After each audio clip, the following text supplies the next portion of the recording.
నమస్తే, welcome to reflection pro. నేను మీ అమోఘ్ దేశపతి. ఈరోజు లైఫ్ ఎట్ 360లో భాగంగా ఒక అద్భుతమైనటువంటి వ్యక్తి మనతో ఉన్నారు. బేసిక్గా నేనంటే చాలా రోజుల నుంచి వారు మన లైఫ్ ఎట్ 360లోకి వస్తే బాగుంటుంది అని చెప్పేసి అనేక మార్లు అనుకున్నాము. ఫైనల్గా ఈరోజు కుదిరింది. నార్మల్గా చెప్పాలి అంటే ఒక చాలా చిన్న విషయంగా అంటే వారిని చూసినప్పుడు నాకు అలా అనిపిస్తుంది. ఒకటి నేను చెప్తా ఏంటిదంటే ఇప్పుడు అసలైన చరిత్రను మనం ఉంటాం కదా. ఈ అసలైన చరిత్రకి ఓ 6 అడుగుల రూపాన్ని ఇచ్చి చిన్న చిరునవ్వు, అద్భుతమైనటువంటి కంఠం, మంచి మీసాలు, ఇలా టీవీగా నడుచుకుంటూ వస్తుంటే ఎలా ఉంటుంది? మదన్ గుప్తా గారిలా ఉంటుంది. సర్జీ నమస్తే. చాలా విచిత్రమైన ఇంట్రొడక్షన్. నాకు మిమ్మల్ని చూస్తే అలాగే అనిపిస్తూ ఉంటుంది సార్. మీ వాయిస్ విన్నా కానీ, మీ చిరునవ్వు కానీ చాలా స్వచ్ఛంగా, మనసులో ఏం లేకపోతే నవ్వు స్వచ్ఛంగానే ఉంటుంది. అంతే కదా. సో అక్కడ చాలా అద్భుతంగా అనిపిస్తుంది. ఎప్పుడు మిమ్మల్ని చూసిందంటే చాలా తక్కువ నేను మిమ్మల్ని కలిసింది, బట్ చూసింది చాలా ఎక్కువ, వినింది కూడా చాలా ఎక్కువ. చాలా అద్భుతంగా అనిపిస్తుంది. అండ్ మనం లాస్ట్ టైం మన రిఫ్లెక్షన్ సనాతన కాంక్లేవ్లో కూడా మీ సమయం మాకు దక్కింది. అక్కడ కూడా మీ అవకాశం చాలా బిజీగా ఉండి.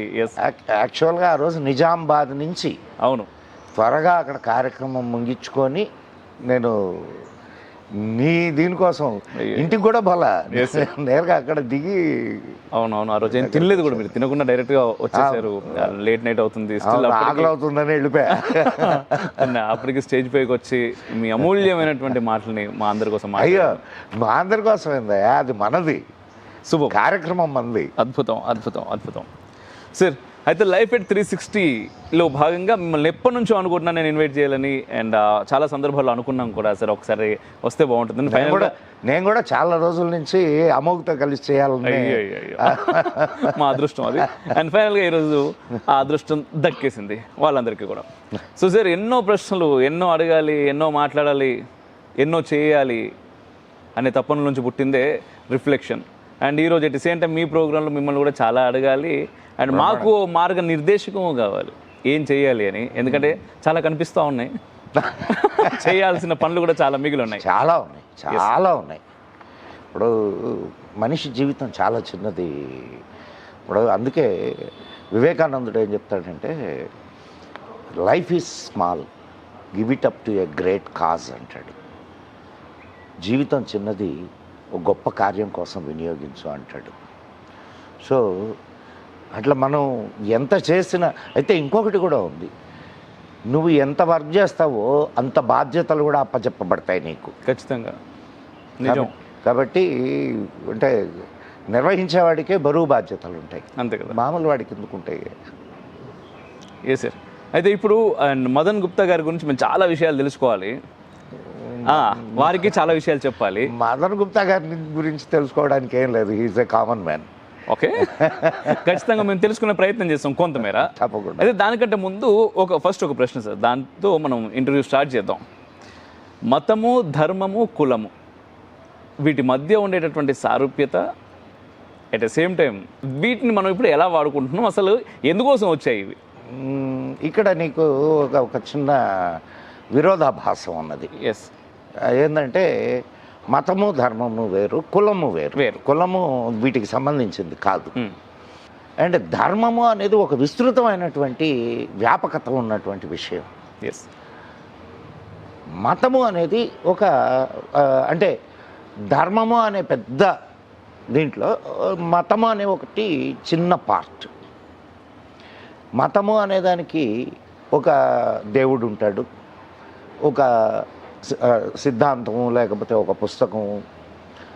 కొన్నిటికి సిద్ధాంతాలు కూడా ఉండవు, పుస్తకాలు ఉంటాయి. అండ్ ఒక ప్రవక్త ఉంటాడు. కానీ ధర్మం అనేదానికి అది సర్వజనీనమైంది అండ్ సర్వకాలీనమైనది, ఆచరణ యోగ్యమైంది. ఇక్కడ దేవుడు ఇవంతా ప్రసక్తి ఏముండదు. ఒకే దేవుడు, ఒకే గురువు, ఒకే ప్రవక్త, ఇట్లాంటివి ఏముండవు. ఇది జనావళికి ఏదైతే మేలు చేస్తుందో అండ్ వాళ్ళని కర్తవ్యోన్ముఖుల్ని చేసి కర్తవ్య పరాయణులుగా చేస్తుందో అది ధర్మం. ఇప్పుడు ఒకే మనిషి అనేక ధర్మాలను నిర్వర్తిస్తాడు. ధర్మం అనే దానికి చాలా విస్తృతమైనటువంటి పరిధి ఉంది. ఒకే మనిషి అనేక రకాల ధర్మాలను నిర్వర్తిస్తాడు. ఓ భర్తగా నువ్వు కుటుంబ ధర్మాన్ని, అంటే భార్య పట్ల ఎలా ఉండాలి, అండ్ ఒక ఇంటికి పెద్దగా నీ ధర్మం వేరు, కుటుంబం పట్ల ఎట్లా ఉండాలి, ఒక అన్నగా నీ తమ్ముల పట్ల చెల్లెళ్ళ పట్ల ఎట్లా ఉండాలి, అండ్ ఒక కొడుకుగా నువ్వు ఎలా ఉండాలి, నీ ధర్మాలు ఏమిటి, ఒక దేశంలో ఉండేటటువంటి వ్యక్తిగా రాష్ట్ర ధర్మాలు ఏమిటి, ఇలా, అండ్ ఒక ఉద్యోగం చేస్తున్నావు, ఉద్యోగ ధర్మం ఏమిటి, వీటిలన్నింటినీ నువ్వు తెలుసుకొని పాటించినప్పుడే నువ్వు ధర్మ మార్గంలో నడుస్తున్నట్టు. ధర్మం అనగానే మనం ఎక్కడ ఇదవుతున్నాం అంటే అంటే రోజు నీ వీటన్నిటితో పాటుగా నీ పర్సనల్ ధర్మం ఒకటి ఉంటుంది. అంటే నువ్వు పైకి నడవడానికి నువ్వు కూడా ఉద్ధరింపబడాలి కదా. సో మన సనాతన ధర్మంలో ఎవడో వచ్చి నిన్ను ఉద్ధరించడు. ఉద్ధరే ఆత్మనాత్మానం. నిన్ను నువ్వు ఉద్ధరించుకోవాల్సిందే, నీకు నువ్వు ప్రాక్టీస్ చేయాల్సిందే, నీకు నువ్వు ఇది చేయాల్సిందే, ప్రయత్నం చేయాల్సిందే. ఎవడో ప్రార్థన చేస్తే నీకు తగ్గదు, ఎవడో ఆయిల్ పూస్తే నీకు తగ్గదు. కాబట్టి ఆయిల్ పూయించుకోకుండా నీ ప్రయత్నం నువ్వు చేస్తే బెటర్ అనేది మన ధర్మం చెప్పే సూత్రం. అయితే ఇప్పుడు ఖచ్చితంగా ఒక మనిషి కావచ్చు, ప్రకృతి, ఎవరి ధర్మం వారికి ఉంటుంది. ఒక ఫర్ ఎగ్జాంపుల్ ఇప్పుడు మీరు చెప్పినట్టుగా ఒక మనిషి అయితే ఒక భర్తగా, ఒక కొడుకుగా, ఒక తండ్రిగా అనేక ధర్మాలు ఉంటాయి. ఇప్పుడు ఇదే ముందు చూపిస్తూ రామో విగ్రహవాన్ ధర్మ అంటూ ఉంటారు. అంటే రాముడు అంటే ధర్మం, ధర్ముడు అంటే రాముడు అని చెప్పేసి. అయితే ఒక ప్రశ్న అక్కడి నుంచి చాలా మంది లేవనెత్తేటటువంటి ఒక ప్రశ్న, రాముడు కొడుకుగా తన ధర్మాన్ని తను పాటించాడు కానీ ఒక భర్తగా తను ఫెయిల్ అయ్యాడు అని చెప్పేసి చాలామంది మాట్లాడుతున్నప్పుడు ఒక రాజుగా తన ధర్మాన్ని తను పాలించాడు కానీ ఒక భర్తగా తను ఫెయిల్ అయ్యాడు అంటారు. Very good. మరి ఇప్పుడు ఈ ధర్మం విషయంలో ఇక్కడ ధర్మ సూక్ష్మం అంటారు. ఎస్, ధర్మ సూక్ష్మం అనేది ముందు మనం తెలుసుకోవాలి. పర్ఫెక్ట్. ఏది ప్రధానమైంది, ఏది ప్రధానమైన ధర్మంలో ఏది ప్రధానం? నీ కుటుంబం ప్రధానమా, నీ దేశం ప్రధానమా? ఎస్, నీ దేశం ప్రధానమైనప్పుడు అందుకే మన వాళ్ళు ఒక నీతి చెప్తారు. ఏమిటంటే ఒక కుటుంబం బాగుపడుద్ది, వీడిని వదిలేస్తే, ఒకడిని వదిలేస్తే కుటుంబం బాగుపడుద్ది అనుకున్నప్పుడు వాడిని త్యజించడంలో తప్పు లేదు, వదిలేయచ్చు. అట్నే ఒక ఊరు బాగుపడుద్ది ఈ కుటుంబం లేకపోతే అంటే ఆ కుటుంబాన్ని తీసేయచ్చు. అలాగే ఒక గ్రామం ఒక దేశం బాగుపడుద్ది ఒక గ్రామం లేకపోతే అంటే గ్రామాన్ని కూడా తీసేయచ్చు. అంటే ఏది ముఖ్యం ఇక్కడ? దేశం ముఖ్యం, రాష్ట్రం ముఖ్యం. కారణం ఏమిటి? అక్కడ ఎన్నో కుటుంబాలు ఉన్నాయి, నిన్ను ఆదర్శంగా తీసుకునే కుటుంబాలు. నువ్వు వాళ్లకు ఆదర్శంగా నిలబడాల్సినటువంటి వాడివి, అండ్ వాళ్ళని ధర్మం వైపు నడిపించాల్సినటువంటి వాడివి. కాబట్టి కాన్సన్ట్రేషన్ దేని మీద ఉండాలా? అండ్ ఇక్కడ ఫెయిల్యూర్ అని ఎవరు అనాలా చెప్పు? ఇప్పుడు నువ్వు మంచోడువా చెడ్డోడువా ఎవరు చెప్పాలి చెప్పు నాకు? నీ లోతుపాతులు అన్నీ క్షుణ్ణంగా ఎవరికి తెలుసుంటాయి? నాకే తెలుసుంటాయి. కాదు, నీ భార్యకు కూడా తెలుసుంటాయి చాలా వరకు. అందరికంటే ఎక్కువ అనుకోవచ్చు. అందరికంటే ఎక్కువ నీ అంటే మెజారిటీ నీలో ఉన్న మంచి చెడు అనేది నీ భార్యకు తెలుస్తుంది, అవునా కాదా? అటువంటిది సీతమ్మ తల్లి ఆయన గురించి ఏం మాట్లాడలేదు కదా, అవునా కాదయ్యా? అండ్ మనం ఎట్లా చెప్తాం ఆయన భార్య అంటే సంసారాన్ని కరెక్ట్గా నిర్వర్తించలేదని? ఇంతమంది సైన్యాన్ని తీసుకొని సముద్రాన్ని దాటి రావణుడిని చంపి ఆమెను తీసుకొని వచ్చాడే, అది భర్త ధర్మం కాదు? నిర్వర్తించలేదని ఎట్లా చెప్తావు నువ్వు? అక్కడ ఆయనకు భర్త ధర్మం, భర్తగా తను నిర్వర్తించాల్సిన కర్తవ్యం రక్షించాలి. భరించేటటువంటి వాడు భర్త. రక్షణనివ్వాలా. రక్షణనివ్వడానికి ఆయన సరే ఇప్పుడు ఆమెను ఎవడో తీసుకెళ్ళాడని పోతే పోయిందిలో ఇంకోటి వస్తుంది అనుకోలేదుగా ఆయన. లక్ష్మణుడు మూర్చిపోయినప్పుడు కూడా చెప్తాడు ఆయన, భార్య పోతే ఇంకొక భార్యను తెచ్చుకోవచ్చు, అండ్ తమ్ముడు పోతే ఇంకొక తమ్ముడిని ఎక్కడ తెచ్చుకుంటావు అని చెప్పి. అంటే ఆనాడు అందరూ బహుభార్యాత్వం కలిగిన వాళ్లే కదా. పోతే పోయిందిలే ఇంకో దాన్ని తెచ్చుకోవచ్చు అని అనుకోలేదుగా ఆయన. సో ఆయన భార్య పట్ల తన కర్తవ్యాన్ని నిర్వర్తించనట్లా. సార్, అయితే ఇక్కడ ఒక ప్రశ్న. అయితే మనం అంటే రామాయణం, మహాభారతం అవి చూసే పెరిగాం, అది మన చరిత్ర, అసలైన చరిత్ర అని చెప్పేసి మనం అందరం అనుకుంటాం, విశ్వసిస్తాం ఖచ్చితంగా, ప్రగాఢంగా. అయితే అటువంటి భారతదేశంలో ఈరోజు ఇప్పుడు రాముడి గురించి ఇటువంటి ప్రశ్నలు లేవనెత్తేంత స్వేచ్ఛ చాలా, అంటే ఇది నార్మల్ విషయం ఇంకా నేను చెప్పేది. ఇప్పుడు ప్రశ్న ఏదైతే చెప్పానో చాలా చిన్న విషయం, ఇదే చాలా విషయాలు ఉన్నాయి, చాలా మాటలు మాట్లాడుతూ ఉంటారు. అంత స్వేచ్ఛ మనకు ఎలా వచ్చింది? అంత స్వేచ్ఛగా ఎలా బ్రతకగలుగుతున్నారు? దీనికి కారణం, దీనికి ప్రధానమైన కారణం ఒకటి ఉన్నదయ్యా. పాలకుడు ఎటువంటి వాడు అవుతాయే, ప్రజలు అటువంటి వాళ్ళు అవుతారు. ఇది బాగా గుర్తుపెట్టుకోండి. మనం యదవల్ని తీసుకొని వచ్చి స్వతంత్రం వచ్చిన వెంటనే మనల్ని పరిపాలించినటువంటి వాళ్ళు ఎవరు? ఈ ధర్మం ఏమిటో తెలియదు, ఈ దేశం ఏమిటో తెలియదు, ఈ దేశం యొక్క గొప్పతనం ఏమిటో తెలియదు, ధర్మంలో ఉండే ధర్మ సూక్ష్మాలు తెలియవు. అటువంటి వాళ్ళని తీసుకొని వచ్చి మనం కాదులే, బ్రిటిష్ వాడు కూర్చోబెడుతుంది. వాడు పోనీ మనం రాజ్యాంగం రాసుకున్నాం, రాజ్యాంగం ఇస్ ఎ కాపీ పేస్ట్. నీదనేటటువంటి రాజ్యాంగం అది. 4 దేశాలని నీ సంస్కృతికి సంబంధించి, నీ దేశానికి సంబంధించి, ఇక్కడ ఉన్నటువంటి భౌగోళిక పరిస్థితులు, ఇక్కడున్న ఆధ్యాత్మిక విధానాలు, ఇక్కడ ఉన్నటువంటి ఆచార విధానాలు, వీటిలన్నిటికీ సంబంధించి నువ్వు ఏనాడైనా ఆలోచించి రాజ్యాంగాన్ని తయారు చేసావా? మరి కుక్కమూతి పిందెలు పుడతాయి, కుక్కమూతి పిందెలు పుట్టకుండా ఉంటాయా?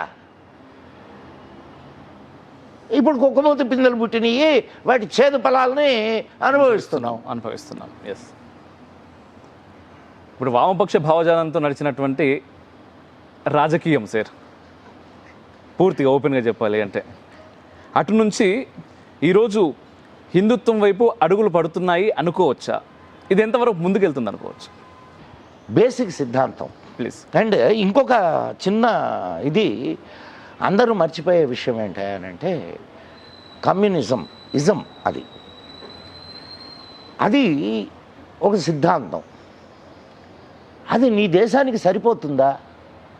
ఏనాడైనా ఎవడైనా ఆలోచించాడా? బడుతాయిగాడు మన ప్రధానే ఆలోచించలా.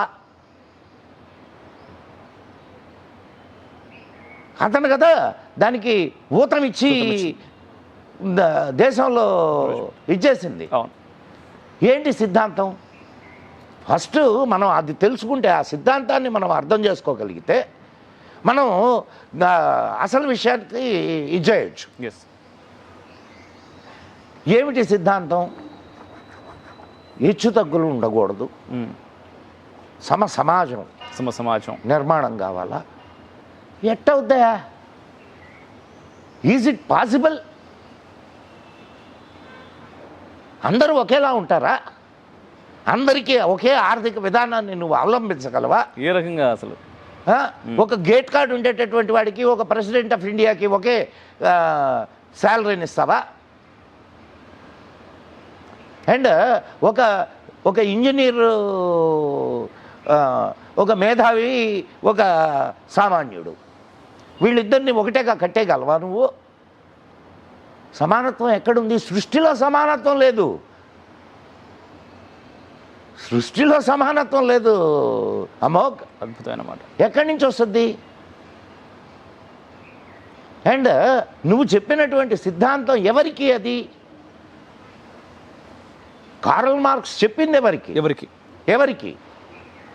ఆనాడు ఉన్నటువంటి క్రిస్టియన్ సమాజంలో ఉన్నటువంటి అణచివేతల్ని దృష్టిలో పెట్టుకొని హ్యావ్స్ అండ్ హ్యావ్ నాట్స్ని క్రియేట్ చేశాడు. ఇక్కడ ఉన్నారు haves and have nots. Haves and have nots ఇక్కడ ఉన్నారు, కానీ హ్యావ్స్ ఎప్పుడు హ్యావ్ నాట్స్ని హింసించాల. అర్థమైందా? అండ్ హ్యావ్ నాట్స్ ఎట్లా తయారయ్యారు ఇక్కడ? ఒకప్పుడు లేరు తెలుసా నీకు హ్యావ్ నాట్స్ ఇక్కడ? హ్యావ్ నాట్ అంటే ఏంటి? ఏమీ లేనివాడు అని కదా. ఏమీ లేనివాడు ఇక్కడ ఉంటే విదేశీయులు అంతమంది వచ్చి ఎందుకు దోచుకుంటారు? అనేక రకాలైనటువంటి దుర్మార్గపు సిద్ధాంతాలని మనుషుల్ని విడదీయడానికి, వర్గ పోరాటాలని ఏర్పాటు చేయడానికి సిద్ధాంతాలని రచించి, నీకు ఇంకొక విషయం చెప్తాను నేను, ప్రపంచం మొత్తంలో అత్యధికమైనటువంటి హత్యలు చేసింది ఏ పేరుతోనో తెలుసా? కమ్యూనిజం పేరుతో.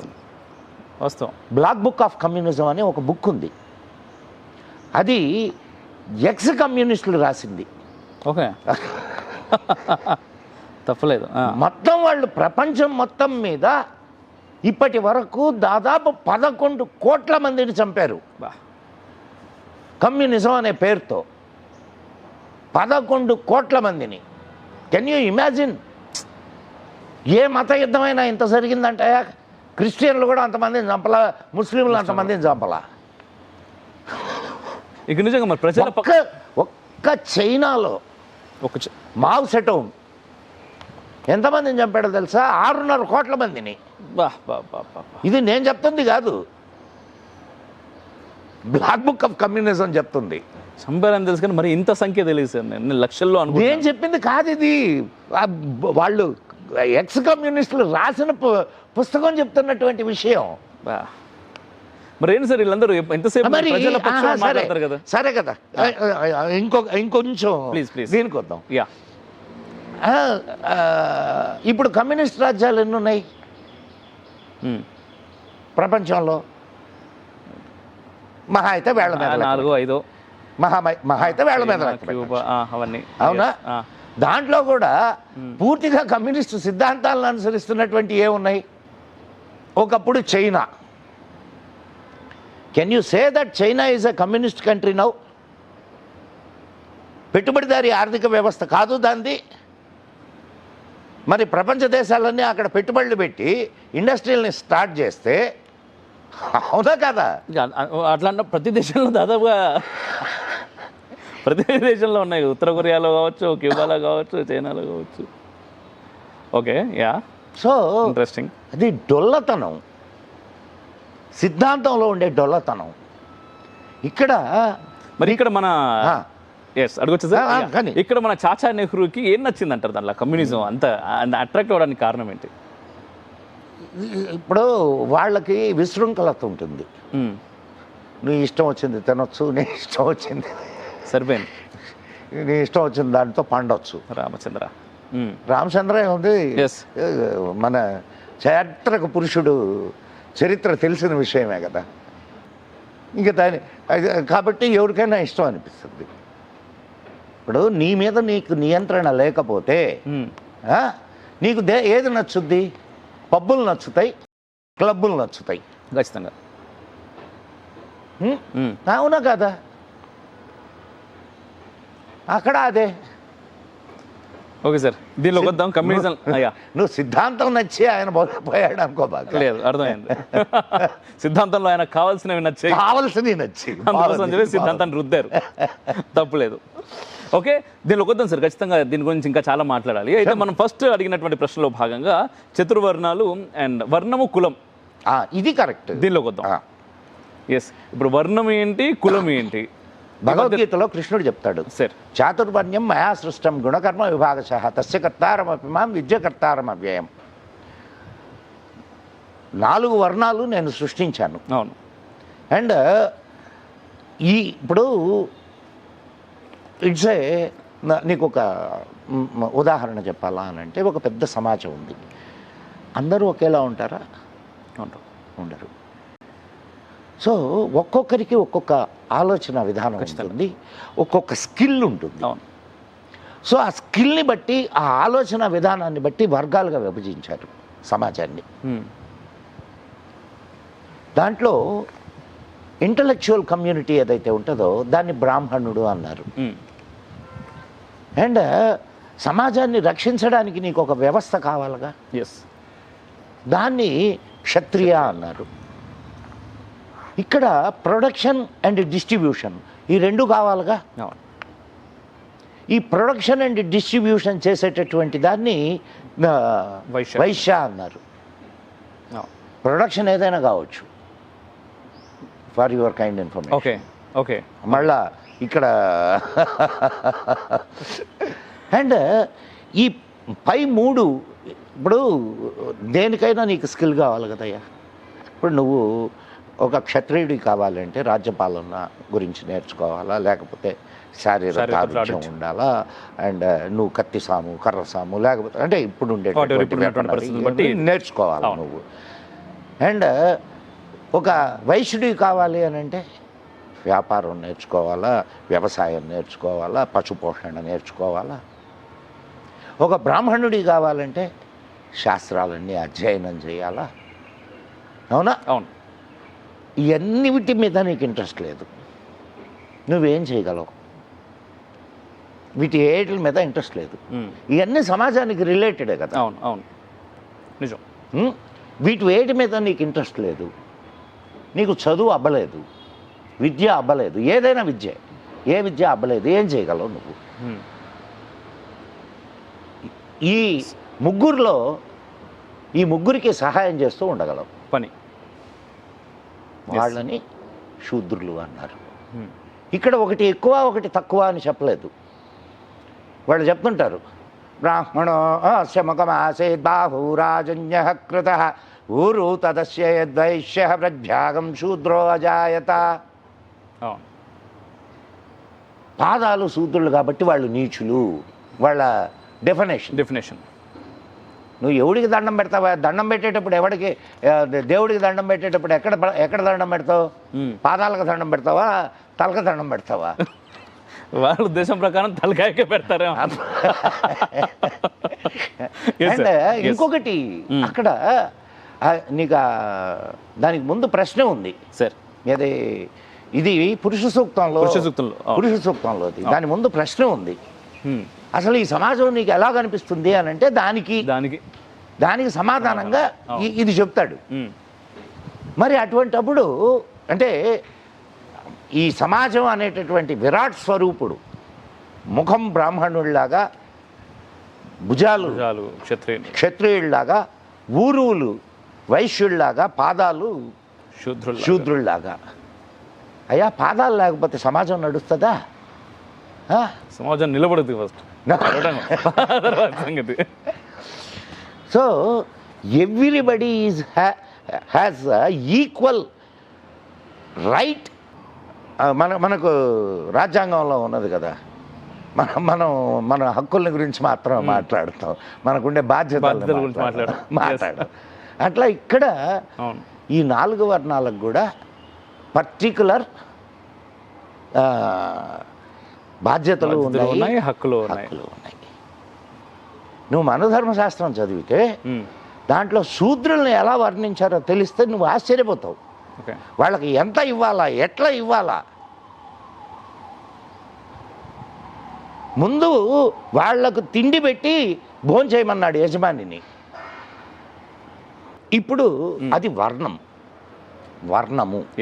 ఎట్లా వస్తుంది ఈ వర్ణం? అది కూడా ప్రశ్నే కదా.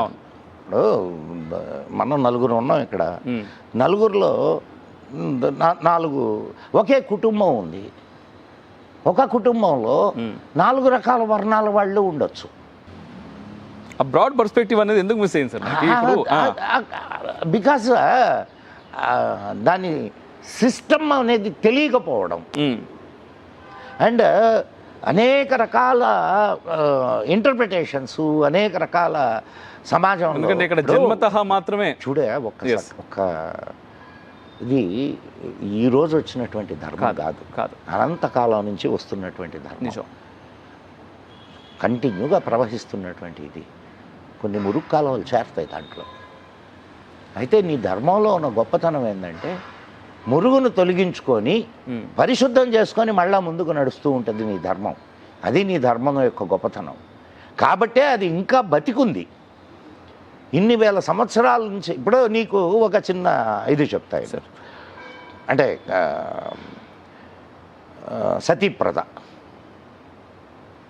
సతీప్రద ఉండింది కదా మనకి. నిజంగానే ఉండింది సార్ అది.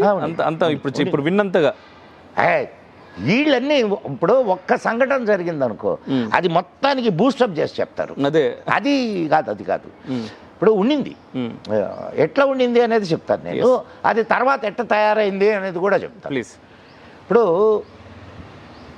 నీ మహాభారతంలో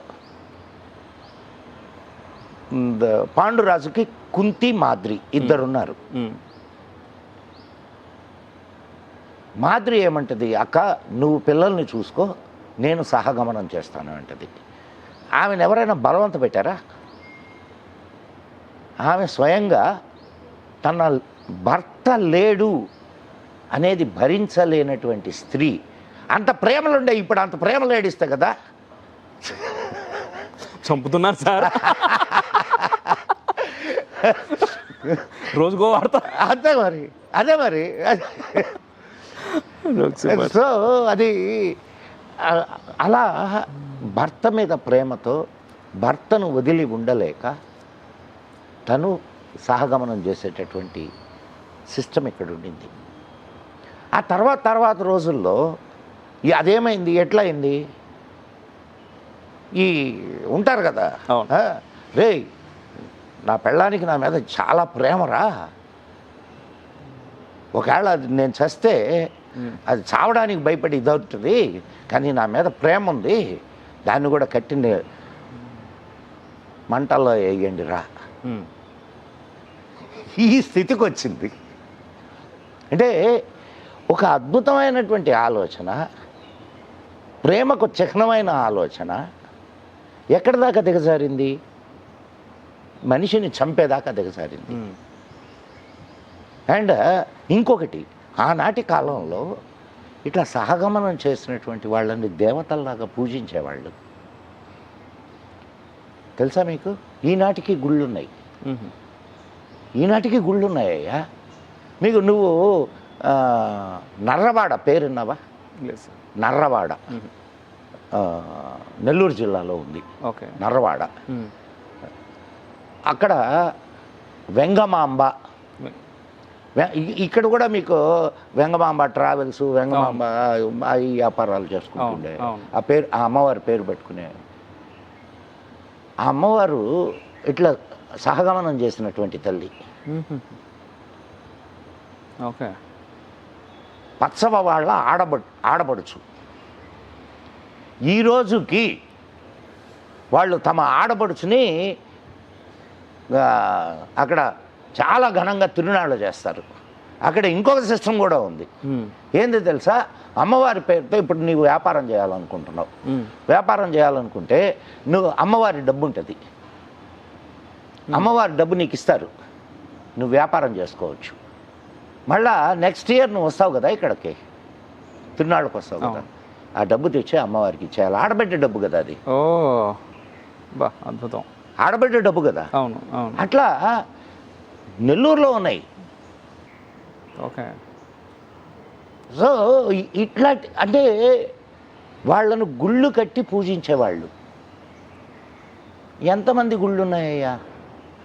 అది ప్రశ్న, అసలైన ప్రశ్న. ఇప్పుడు వాళ్ళు చెప్పినట్టు విపరీతంగా చంపితే చాలా గుళ్ళు ఉండాలిగా, ఎక్కడికక్కడ ఉండాలి కదా, ఎక్కడ పడితే అక్కడ గుళ్ళు ఉండాలిగా, ఎవరి కుటుంబానికి వాళ్ళ పూర్వీకుడు ఎవరో ఒకళ్ళు ఉండాలిగా, లేవుగా. అంటే ఒక చిన్న విషయాన్ని తీసుకొని దాన్ని పెద్ద భూతద్దంలో చూపించి, ఇదిగో ఇది నీ జాతిలో ఉన్నటువంటి భయంకరమైనటువంటి లోపం అని చెప్పి నీ జాతిని నిర్వీర్యం చేసేదానికి చేసిన ప్రయత్నం అది. నేను లేదని చెప్పట్లేదు, మళ్ళా చెప్తున్నా, లేదని చెప్పట్లే. కానీ ఇప్పుడు 1,000,000 మందిలో కోటి మందిలో ఒక ఇన్సిడెంట్ జరిగిందనుకో, అది కోటి మందికి ఆపాదిస్తావా? అదే జరుగుతుంది. అది పుస్తక రూపేణ అది కూడా. సో ఇది దాని వెనక ఉన్నటువంటి ఇప్పుడు కులం అనే దగ్గరికి వద్దాం. Yes sir. కుల్ అంటే హిందీలో సమూహము అని. ఓకే.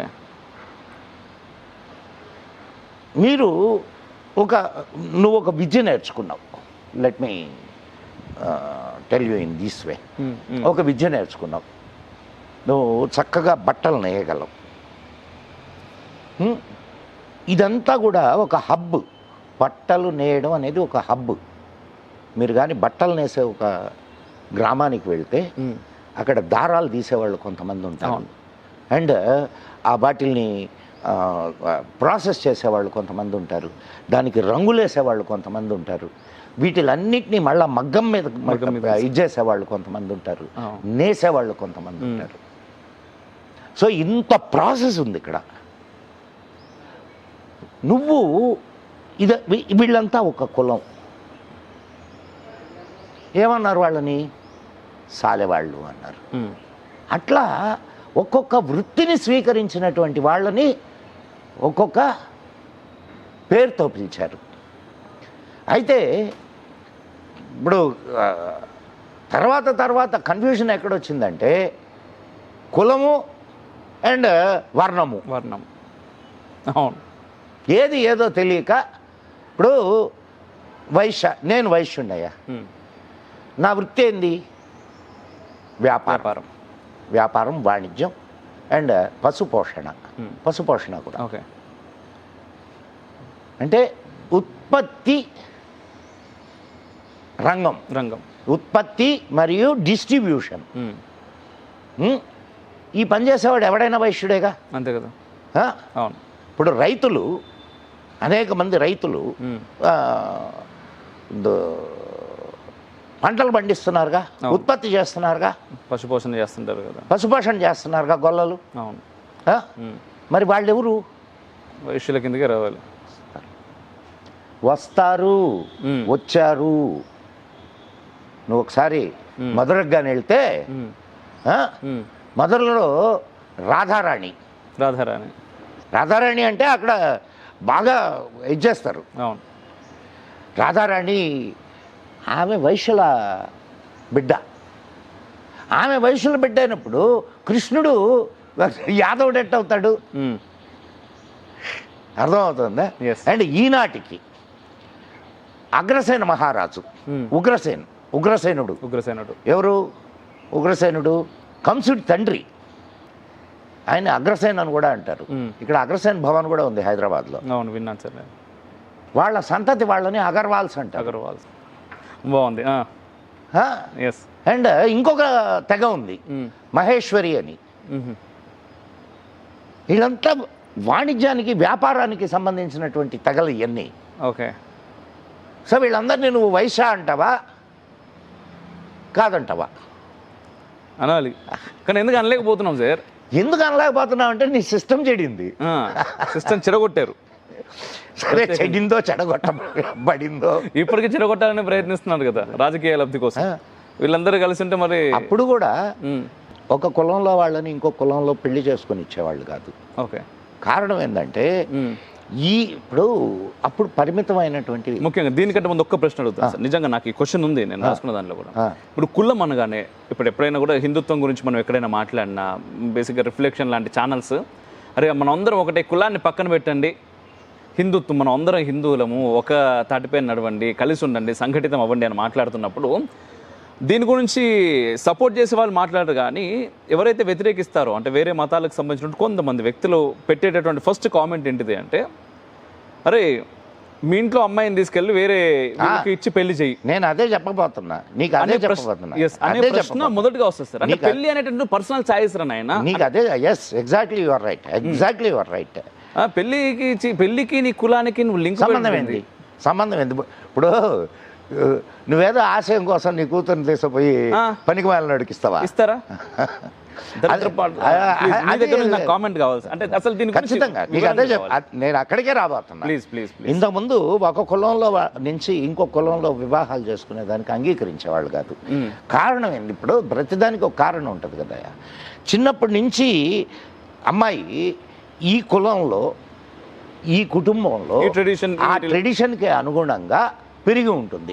వాళ్ళ ఆహారపు అలవాట్లు వేరే విధంగా ఉంటాయి, వాళ్ళ జీవన విధానము వేరే విధంగా ఉంటుంది. కొందరు ఇప్పుడు చాకలి వాళ్ళు ఉన్నారు, రేవుకు పోయి ఉతుక్కొని వస్తారు. వాళ్ళకు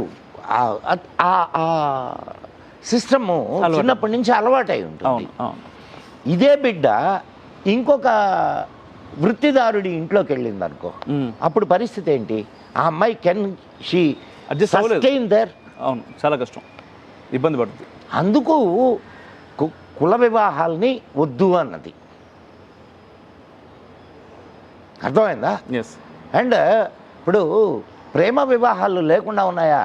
భారతం అంతా ప్రేమ వివాహాలే. అవునయ్యా, నేను ప్రేమ వివాహం తప్పని చెప్పట్లే, ఈ కులాంతర వివాహాలు కూడా తప్పని చెప్పట్లే. వాళ్ళు ఇష్టపడి అడ్జస్ట్ కాగలిగితే ఏ వివాహమైనా సరి అయిందే. వీటన్నిటికంటే కూడా వాళ్ళ ప్రేమ ఎక్కువ, దానికోసం ఏదైనా చేయగలుగుతామనే భావన ఉండగలిగితే. ఇక్కడ ఇంకొక ఇది కూడా ఉంది. ఏదా ప్రేమ? సార్ ప్లీజ్ చెప్పండి, మీరు చెప్తే. ఇద్దరి వ్యక్తుల మధ్య ఉన్నది, వయస్సులో ఇద్దరు వ్యక్తుల మధ్య ఉన్నది ఆకర్షణ, ప్రేమ కాదు. Please note this. అది ఆకర్షణే, ప్రేమ కాదు అది. ఆ అమ్మాయిని రైట్, ప్రేమ అంటే ఏందో తెలుసా? పెళ్లి చేసుకోకుండా కూడా ప్రేమించవచ్చు. ప్రేమిస్తున్నారు ఈ మధ్య కాలంలో చాలా మంది. పెళ్లి చేసుకో, ప్రేమ అంటే మళ్ళా ప్రేమ కాదు, నువ్వు మళ్ళా వేరే చోటుకి వెళ్ళకు. ప్రేమ కాదు అది. సినిమాల్లో చెప్తుంటారు డైలాగులు, మనం లాడ్జి రూమ్లో ప్రేమించుకుందామా, అలా హోటల్కి వెళ్ళి ప్రేమించుకుందామా. బాగుంది సార్. అంతే నిజం సార్. ఇప్పుడు ప్రేమ అనేది ఒక పవిత్రమైనటువంటి పదం. ఎక్కడ వాడాలా? నీ తల్లిదండ్రుల మీద నువ్వు చూపించేది ప్రేమ, నీ తల్లిదండ్రులు నీ మీద చూపించేది ప్రేమ, నీ భార్య నీ మీద చూపించేది ప్రేమ, భర్త భార్య మీద చూపించేది ప్రేమ, భక్తుడు భగవంతుడి మీద చూపించేది ప్రేమ. ఎవరు పడితే వాళ్ళ మీద చూపించేది ప్రేమ కాదు, అది కామం. తప్పులేనే లేదు. సార్ అయితే ఇప్పుడు మళ్ళీ కొంచెం మనం కమ్యూనిజంలోకి వెళ్ళిపోదాం సార్. బ్రహ్మాండంగా, ఎందుకంటే చాలా విషయాలు ఉన్నాయి అక్కడ నుంచి ఇక్కడికి. మీకు కూడా చాలా పెద్ద పాడ్కాస్ట్ అవుతుంది, చూడురబ్బా. ఎందుకంటే అనేక ప్రశ్నలకి సమాధానం ఖచ్చితంగా, చాలా ఖచ్చితమైన సమాధానం. అటు మీకు ఆల్రెడీ అర్థమైపోయింది కదా, సార్ గురించి ప్రత్యేకంగా చెప్పాల్సిన అవసరం లేదు. దేనికైనా సరే కుండ బద్దలు కొట్టినట్టే ఉంటుంది. ఇప్పుడు ఉన్న విషయాన్ని మనం చెప్పుకోకపోతే ఎట్ట తెలుస్తుందయ్యా? మహాభారతంలో నేను ఇందాక చెప్పాను కదా, ప్రేమ వివాహాలకి ఎక్కడ నీకు ఇది చేయాల. అవును, ఇంతకుముందు చెప్పారు, చాలా ఉన్నాయి ప్రేమ వివాహాలు. సో ప్రేమ వివాహాలకి ఎప్పుడూ కూడా భారతదేశం, భారతీయ సంస్కృతి వ్యతిరేకం కాదు. కానీ ఆ తర్వాత వచ్చే వాటిని కూడా ఆలోచించుకొని చేస్తే బెస్ట్, చేసుకుంటే బెస్ట్. ఆయన ప్రేమ అనే దానికి ఖచ్చితమైన అర్థం భారతీయ సంస్కృతి ఇచ్చింది. అది కాకుండా దేన్ని పడితే దాన్ని ప్రేమ అనుకోవడం తప్పు. అంతే. ఆకర్షణ, ప్రేమ, ఈ రెండింటికి తేడాను తెలుసుకోవాలా. తెలుసుకొని మీరు ముందుకు నడవండి. ప్రేమించడం అనేది జరిగితే, పెళ్లి చేసుకోవడం అనేది జరిగితే వాళ్ళు జీవితాంతం విడిపోరు. బాగా గుర్తుపెట్టుకో ఇది. ప్రేమించిన వాళ్ళు పెళ్లి చేసుకోవడం జరిగితే వాళ్ళు జీవితాంతం విడిపోరు. ప్రేమ వివాహాలు దాదాపు 60 to 70% ఫెయిల్ అవుతున్నాయి. కారణం ఏంటి? ప్రేమ పెళ్లికి ముందు ఉన్నటువంటి ఆకర్షణ పెళ్లి తర్వాత తగ్గిపోవడం, అండర్స్టాండింగ్ లేకపోవడం, రిమైనింగ్ థింగ్స్ అన్ని ప్రియారిటీ అవడం. పెళ్ళైన తర్వాత, పెళ్లి కాకముందు నీకు నేను, నాకు నువ్వే ప్రియారిటీ. అయిపోయిన తర్వాత, పూర్తయిన తర్వాత ఇంకా ఇంకేముండదు, కామ పెట్టాల్సి వస్తుంది అన్నిటికీ. సార్ అయితే ఈ నేను కామా అన్నాను సార్, అంతే. అదేనయ్యా. నేను కామా అనే అన్నాను. ఎస్. అయితే ఇప్పుడు ఈ కమ్యూనిజం అనేది అసలు కరెక్ట్గా ఎప్పుడు ఎంటర్ అయింది సార్ మన భారత్లోకి?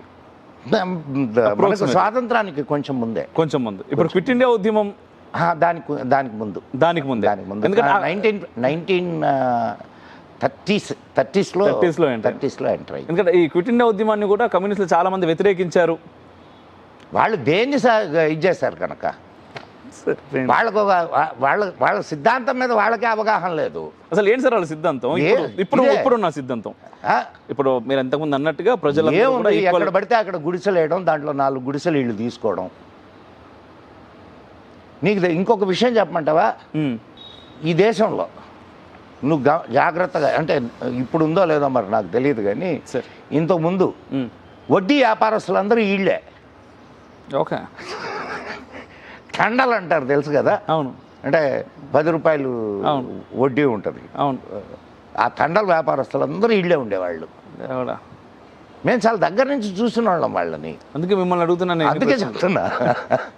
ఇంకోటి సార్, వీళ్ళందరూ కూడా అంబేద్కర్ని నెత్తిన పెట్టుకుంటారు సార్ కమ్యూనిస్టులు. కానీ అంబేద్కర్ చాలా సందర్భాల్లో కమ్యూనిజాన్ని వ్యతిరేకించారు అని చెప్పేసి నేను చదివాను. ఎందుకు? అంబేద్కర్ పేరు చెప్పుకొని ఆనందించేటటువంటి వాళ్ళు చాలా మంది ఉన్నారు. కానీ అంబేద్కర్ సిద్ధాంతాలు ఏందో తెలియదు వీళ్ళకి. అంబేద్కర్ ఏం చెప్పాడో తెలియదు.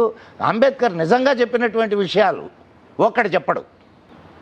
అంబేద్కరు క్రిస్టియన్స్ని ముస్లిమ్స్ని అసలు నమ్మేవాడు కాదు. ఓకే. వాళ్ళు ఒక్కసారి మతం మారితే ఈ దేశాన్ని వాళ్ళు ప్రేమించలేరు అని చెప్పాడు ఆయన, అంబేద్కర్. నేను ఇస్తా నీకు. ఓకే.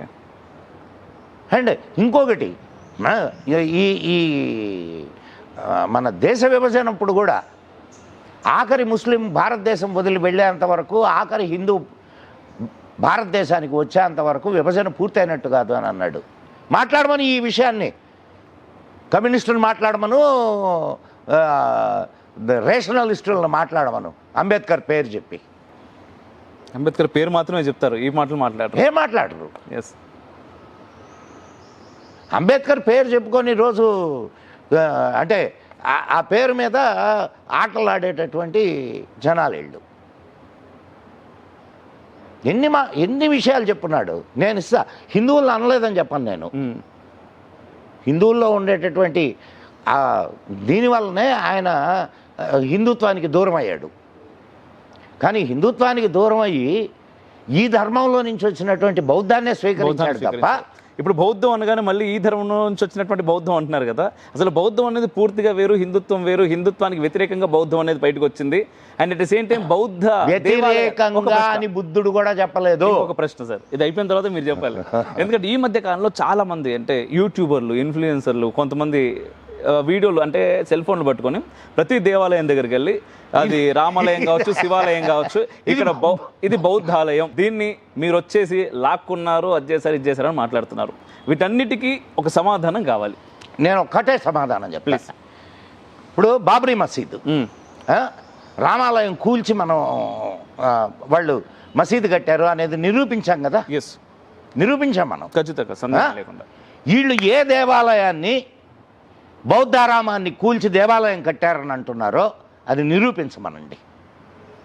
ఎనఫ్. మనం చేసాం కదా ఇక్కడ. అవును. మనం నిరూపించి మన ఆలయాన్ని, మనం ఆ స్థలాన్ని మనం తీసుకొని మనం ఆలయం నిర్మించుకున్నాం. అవునా కదా? అవును. ఈడు ఎవడైతే క్లెయిమ్ చేస్తున్నాడో కోర్టుకు బొమ్మను, ఆధారాలు చూపించమను.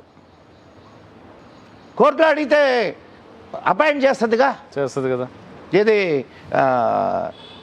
కమిషన్ అపాయింట్ చేస్తుంది.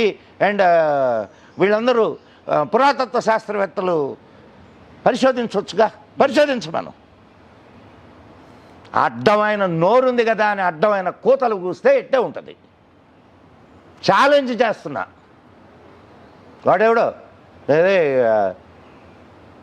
తిరుపతి దేవస్థానం, అది మరీ అరాచకం. బుక్స్ రాసి మాకు అభ్యంతరమే లేదు. మాకు అభ్యంతరమే లేదు. హైదరాబాద్ బుక్ ఫెస్టివల్లో ఆ బుక్స్ అని ఇలా ఫ్రీగా పంచుతున్నారు. నేను చెప్తున్నాను కదా, ఇట్స్ ఏ నెరేటివ్ బిల్డింగ్ అంటారు. దుర్మార్గపు ఆలోచనలు ఉన్నటువంటి దుర్మార్గులు చేస్తున్నటువంటి పని ఇది. నీకు దమ్ముంటే పుస్తకాలు రాయడం ఎందుకు? నీకు దమ్ముంటే కోర్టులో కేసయ్యి, తిరుపతి పైన ఏ క్షేత్రం పైన అయినా నిరూపించు, సహర్షంగా వదిలేస్తాం. అలా చేయలేక మాటలు అయితే సార్ ఇప్పుడు ఇంతకుముందు మీరు చేయలేక మాటలు కాదు, వాళ్ళకి తెలియదు అనుకుంటున్నావా? గుడ్డ కాల్చి నెత్తినేస్తున్నాం, ఆర్పుకునే బాధ్యత నీది, మనది. దాన్ని మనోళ్ళు పట్టించుకొని తెగ ఉడికిపోతారు. సింపుల్ వాళ్ళ క్వశ్చన్కి నీ ఆన్సర్ చాలా సింపుల్. ఎస్, ఒప్పుకుంటాం, నిరూపించు, ఎనఫ్. ఏ సార్ అయితే మీరు ఇంతకుముందు మాట్లాడుతున్నట్టు అంటే అంబేద్కర్ గురించి వచ్చినప్పుడు హిందుత్వం నుంచే బౌద్ధం అనేది ఒక తీసుకొని చేశారు అనే మాట్లాడారు. అసలు దానికి ఏదైనా రుజువు ఏదైనా చెప్తారా మీరు? ఎలా నీకు ఎందుకంటే మాట్లాడుతున్నారు సార్ దానికి రుజువు ఏందంట? అసలు బుద్ధుడెవరు? శుద్ధోదనుడు ఎవరు? రాముడి వారసుడయా? అంటే హిందూ ధర్మంలో నుంచి వచ్చినాడా కాదా? అవునా కాదా? అవును. మనం ఆయన హిందూ ధర్మంలో నుంచి వచ్చి ఆయన పోనీ ఇప్పుడు వాళ్ళు సిస్టమ్ ఆఫ్ యోగా ఎక్కడి నుంచి వచ్చింది? అది పతంజలి యోగ శాస్త్రం నుంచేనా లేకపోతే ఇంకో దాని నుంచి వచ్చిందా? వచ్చింది. ఆయన తీసుకొని చెప్పినటువంటి విషయాలన్నీ కూడా వేదోక్తమైనటువంటి విషయాలు. చాలా మంది అంటూ ఉంటారు ఇప్పటికీ. మరి ఆయన వేదోక్తమైన విషయాలు చెప్తా, ఆయన వేద విరుద్ధం అని చెప్పి ఎట్ట మాట్లాడతావు నువ్వు? సనాతన ధర్మం కంటే బౌద్ధం ప్రాచీనమైందని మాట్లాడతారు మళ్ళీ. కాదు, పిచ్చి పీకెళ్తే ఇట్టే ఉంటుంది. ఓకే సార్, ఇప్పుడు మరొక ప్రశ్న కమ్యూనిజం గురించే. ఇప్పుడు నార్మల్గా ఋషి అనే పదం కానీ, సన్యాసి అనే పదం కానీ, యోగి అనే పదాలు కానీ వాళ్ళు అస్సలు యాక్సెప్ట్ చేయరు. కమ్యూనిజం అనేది అసలు ఆ పదాలు వింటూ ఉంటేనే వాళ్ళకు అంటే అది అసలు లేవు, తప్పు అనే మాటలు మాట్లాడుతూ ఉంటారు. రెండవది, ఇప్పుడు ఫర్ ఎగ్జాంపుల్ మనది ప్రజెంట్ ఇప్పుడు సిచ్యువేషన్లో బెంగాల్ కావచ్చు, కేరళ కావచ్చు, ఎక్కువ కమ్యూనిజం బాగా ప్రబలినటువంటి ప్రాంతాలు అవి. అయితే అటువంటి ప్రాంతాల్లో మనం ఎక్కడ చూసినా కూడా ఇప్పుడు కేరళకి వెళ్ళినా అంటే దైవభూమి అని మనం మాటలకే తప్ప ఏ సందులోకి వెళ్ళినా సిలువ మాత్రమే కనబడుతుంది. అంటే నేను మాల్లో దాదాపుగా 10 సార్లు మాల్లో వెళ్ళాను. వెళ్ళినప్పుడు ఫస్ట్ టైం వెళ్ళినప్పుడు చాలా ఇబ్బంది పడ్డాను నేను. ఎక్కడికైనా వెళ్ళినప్పుడు అరే దేవాలయం ఉంది అని ప్రతిదీ మళ్ళీ దేవాలయం షేప్లోనే ఉంటాయి. అక్కడికి వెళ్ళడం, పార్క్ చేయగానే హల్లెలూయా కాదు, మళ్ళీ టర్న్, ఎక్కడ చూసినా అవే కనిపిస్తూ ఉన్నాయి. అసలు అంటే డైరెక్ట్గా మనం అర్థం చేసుకోవచ్చు కదా ఇప్పుడు కమ్యూనిజం అనేది కేవలం అది. ఇక్కడ నువ్వు అర్థం చేసుకోవాల్సింది, మనం అర్థం చేసుకోవాల్సింది ఇంకోటి. ప్లీజ్, ఆ క్రిస్టియన్లు అందరూ ఎవరయ్యా? ఒకప్పటి మన ఎక్కడికి పోతే వాళ్ళల్లో ఉండేటటువంటి ఆ తపన ఇంకొద్ది రోజుల్లో మన దేవాలయాల్లో క్రీస్తు బొమ్మను పెట్టి పూజ చేసేటటువంటి హిందువులు కూడా తయారయ్యారు సార్. అయ్యో, కొన్ని చోట్ల జరుగుతున్నాయి అవి. యూకేలో అయితే కొన్ని దేవాలయాలు నాకు వీడియోలు పంపించారు పాపం వాళ్ళు, అక్కడ మన వాళ్ళు. అన్న ఏందన్నా ఇది, ఏం చెప్పాను అర్థం లేదు వీళ్ళకి. ఇది ఒక మహాసముద్రం అయ్యా, మహాసముద్రం. ఇది హిందూ ధర్మం అనేది. ఎన్ని పిల్ల కాలువలు, ఎంత ఇదైనా సరే చివరికి వచ్చి సముద్రంలో కలవాల్సిందే. కాకపోతే సమయం అంతే. ఈరోజు నీకు ఇప్పుడు ప్రపంచవ్యాప్తంగా ఎన్ని చర్చిలు అమ్ముతున్నారో తెలుసు కదా? ఎంతమంది ఇస్కాన్లో హిందూ ధర్మంలోకి మారుతున్నారో తెలుసు కదా? చూస్తున్నావా లేదు? దేశాలు మారిపోతున్నాయి. రష్యాలో అత్యధికం ఇప్పుడు హిందూస్, అంటే గ్రాడ్యువల్గా ఇట్స్ ఇంప్రూవింగ్. మరి ప్రతి మనిషిలో ఒక విషయం బాగా గుర్తుపెట్టుకో, ప్రతి మనిషిలో ఒక తపన ఉంటుంది, ఆధ్యాత్మిక తపన. ఏంది తర్వాత, ఏంది నిజమేంది, ఏంది ఈ జీవితానికి అర్థం, రేపు పోతే ఏమవుతాం, ఇవన్నీ ప్రతి ఒక్కడికి వస్తాయి. వాడు హిందూ అయినా, ముస్లిం అయినా, క్రిస్టియన్ అయినా వాడికి ఈ ప్రశ్నలు ఖచ్చితంగా వస్తాయి.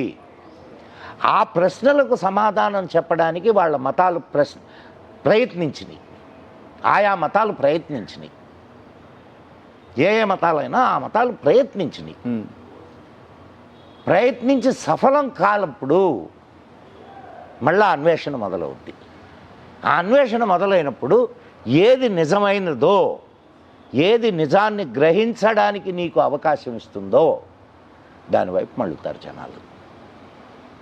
అవునా కదా? ఖచ్చితంగా సార్. అయితే ఇక్కడ ఒక ప్రశ్న, పునర్జన్మ, ఆత్మ, ఈ రెండిటిపైన మీరిచ్చే సరే, డెఫినేషన్. పునర్జన్మ, ఆత్మ, ఆత్మ, కర్మ సిద్ధాంతం, పునర్జన్మ సిద్ధాంతం, ఈ రెండు భారతీయ ధర్మంలో, సనాతన ధర్మంలో, హైందవ ధర్మంలో చాలా ప్రధానమైన అంశాలు. ఈ రెండే బౌద్ధంలో కూడా ప్రధానమైన అంశాలు. ఓకే. బుద్ధుడి జాతక కథలు ఉన్నాయి తెలుసా? జాతక కథలు అంటే ఏంటి? ఆయన పూర్వ జన్మల్లో ఎక్కడెక్కడ ఏమేమి పుట్టాడు ఏంటి అనేది. అవును. అంటే దాని అర్థం ఏంటి? పునర్జన్మ సిద్ధాంతాన్ని వాళ్ళు నమ్ముతారు. కర్మ సిద్ధాంతం. ఇప్పుడు చెప్పు నీ ప్రశ్న. ఎస్. ఇప్పుడు ఒకటి పునర్జన్మకి సంబంధించి, రెండవది ఆత్మకి సంబంధించి. రైట్. మీ ఎందుకంటే మీరు చాలా పరిశోధన చేశారు అని నేను అనుకుంటున్నాను మీతో మాట్లాడుతున్నప్పుడు, నాకు అనిపిస్తుంది అది. నీకు అందుకనే చెప్తున్నా. Please sir. Me father mother ఏంటి? నాన్నగారు ఎండోమెంట్ డిపార్ట్మెంట్లో పనిచేస్తున్నారు, అమ్మ హౌస్ మేకర్. చాలా అద్భుతంగా మమ్మల్ని చూసుకుంటూ ఉంటుంది. Very good. హౌస్ మేకర్ మిమ్మల్ని చూసుకుంటుంది. నాన్నగారు ఎండోమెంట్స్ డిపార్ట్మెంట్లో పనిచేశాడు. Related to the temples. And నువ్వు దేంట్లోకి వచ్చావు? మీడియాలోకి వచ్చావు. ఎట్లా వచ్చావు? ఎందుకు వచ్చావు? వచ్చి కూడా ఏం చేస్తున్నావు? మీ నాయన ఏం పని చేస్తున్నాడో అదే చేస్తున్నావు నువ్వు. అవునా కదా? ఇంకొక వేలో అంటే ఇప్పుడు పునర్జన్మ గురించి మాట్లాడదాం. నీ పునర్జన్మ నీకు గుర్తులేదు. ఇప్పుడు నీకు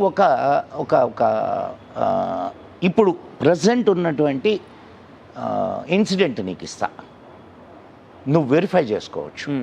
శ్రీలంకలో ఒక కుర్రాడు, నువ్వు విన్నావో లేదో తెలియదు నాకు. సార్, ఆ మధ్య ఆస్ట్రోనాట్ ఒక ఆమె చనిపోయింది చూడు, మన ఇండియన్ లేడీ, యాక్సిడెంట్లో చనిపోయింది ఆమె. ఆమె నేను అని చెప్పి చెప్తున్నాడు వాడు. ఓకే, అవునా కాదా? క్వశ్చన్ వేయాలా ఖచ్చితంగా. వాడు వాళ్ళ శ్రీలంకన్ భాష మాట్లాడతాడు, వాళ్ళ ఇంట్లో వాళ్ళందరూ. వీడు చక్కటి హిందీ, ఇంగ్లీష్ మాట్లాడతాడు. అప్పుడు జరిగిన సంఘటనలన్నీ చెబుతున్నాడు వీడు. ఇప్పుడు జరుగుతున్నది అది. ఓకే ఓకే సరే, తీసేయి. ఇంకొక ఉదాహరణ ఇస్తా. నువ్వు చూడు, కొందరు పిల్లలు చాలా స్పెషల్ క్యారెక్టర్స్తో పుడతారు. స్పెషల్ క్యారెక్టర్స్ వాళ్ళ ఇంట్లో ఉండవు. వాళ్ళు అటు 7 తరాలు, ఇటు 7 తరాలు ఉండవు. కానీ ఆ స్పెషల్ క్యారెక్టర్స్ వాళ్ళల్లో ఉంటాయి. నీకు అట్లాంటి క్యారెక్టరు ఒకటి చెప్తా ప్లీజ్. అంటే మేము కొంచెం మీకంటే వయసులో పెద్దవాళ్ళం కదా, కాబట్టి మాకు అవి చూస్తుంటాం. శ్రీనివాస్ అని మ్యాండలిన్ వాయించేవాడు. శ్రీనివాస్ గారు విన్నావా? చాలా. వాడు ఎన్నో సంవత్సరంలో మ్యాండలిన్ కాన్సర్ట్స్ ఇచ్చాడు. 6 years సార్. ఇప్పుడు 6 years అప్పుడు మ్యాండలిన్ మీద కీర్తనలు వాయించేవాడు. వాడు కాన్సర్ట్ ఇచ్చాడు. వాడికి 6వ సంవత్సరంలో ఎవరికైనా సాపాసాలు వస్తాయా? అదే చాలా కష్టం. అవును. మరి వాడికి ఎట్టొచ్చింది అది? ఎట్లా అబ్బింది? And that mandolin is not our Indian instrument. అవునా కదా? మరి ఎట్టా వాడికి ఆ సంగీత జ్ఞానం ఎట్టొచ్చింది? ఆ ఇన్స్ట్రుమెంట్ ఎట్టబ్బింది వాడికి? 6 సంవత్సరాల్లో వాడు కాన్సర్ట్లు ఇవ్వడమేంది? సార్, దీన్ని ఏమంటావు నువ్వు? దీనికి ఏమి నువ్వు రీజన్ ఏం చెప్తావు?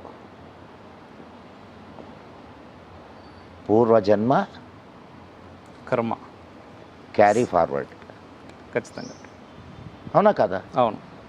ఇప్పటికీ ఉన్నారు. మొన్న చూశాను నేను, నిన్న కాక మొన్న ఒక కుర్ర ఏదో యూట్యూబ్లోనే భగవద్గీత మీద వాడు అంతే 6-7 సంవత్సరాల కుర్రాడు. వాడు పలానా అధ్యాయం పలానా శ్లోకం అంటే వాడు టకటక చెప్పేస్తున్నాడు. నువ్వు 18 అధ్యాయాల్లో నువ్వు ఏ నంబర్ శ్లోకం అయినా అడుగు, టకటక చెప్తున్నాడు. ఎట్టొచ్చిందా 6వ సంవత్సరంలో అంత ధారణా శక్తి? అవునా కదా? దీని వెనక ఏదైనా రీజన్ ఉండాలిగా. ఆ రీజన్ పునర్జన్మ. ఓకే, ఇప్పుడు ఈ క్రిస్టియానిటీ ఇస్లాం కూడా పునర్జన్మ నమ్ముతాయా? వాళ్ళు నమ్మినా నమ్మకపోయినా విశ్వ సిద్ధాంతం. నార్మల్గా నేను అడుగుతున్నాను సార్. వాళ్ళు నమ్మరు కానీ నమ్మనంత మాత్రాన విశ్వ సిద్ధాంతం లేదని చెప్పడానికి లేదు. నేను నీకు ఇంకొక విషయం కూడా చెప్తాను. అనేక సంఘటనలు ముస్లిము బ్రాహ్మణుడి ఇంట పుట్టినటువంటి సంఘటనలు ఉన్నాయి. ఓకే, ఒక ముస్లిం బ్రాహ్మణుడిగా పుట్టిన సంఘటనలు ఉన్నాయి. గాంధీ గారి టైంలో ఒక ఇది వెలుగు చూసింది. ఏంటది? ఒక ఆమె ఒక చిన్న అమ్మాయి అంటే పుట్టింది. నేను ఫలానా ఫలానా ఫలానా అని చెప్తుండేది ఆ పిల్ల. మా ఊరు ఇది కాదు, మా ఊరు అది అది ఇది అని చెప్తుండేది. ఇది చాలా ఫేమస్. ఇది reincarnation. And it was there in even గూగుల్లో కూడా నీకు దొరుకుతుంది దానికి సంబంధించి. అమ్మాయి పేరు ఏదో ఉంది, నాకు ఆ పేరు కరెక్ట్ గుర్తురావు. సంఘటన చెప్తాను. ఈ అమ్మాయి ఇట్లా చెప్తూ ఉంటే వాళ్ళ స్కూల్ టీచర్ ఏం చేసిందంటే, ఏంటిది అని చెప్పి, మాది పలానూరు, మా ఆయన పేరు పలానా అని చెప్పింది పిల్ల. ఆ ఊరుంది. పోనీ ఈ పిల్ల ఏమన్నా ఎప్పుడైనా వెళ్ళింది ఆ ఊరికంటే లేదు. ఈమె ఆ ఊరు అడ్రస్ కూడా చెప్పింది ఆ పిల్ల. చెప్తే ఈ టీచరు ఆ ఊరిలో వాళ్ళని కాంటాక్ట్ చేసి ఆ అడ్రస్లో ఉన్న మనిషిని ఇచ్చేసింది. తర్వాత ఆయన్ని ఇక్కడికి పిలిపించింది, ఆయన భర్తని పిలిపించింది. ఓకే, షీ ఐడెంటిఫైడ్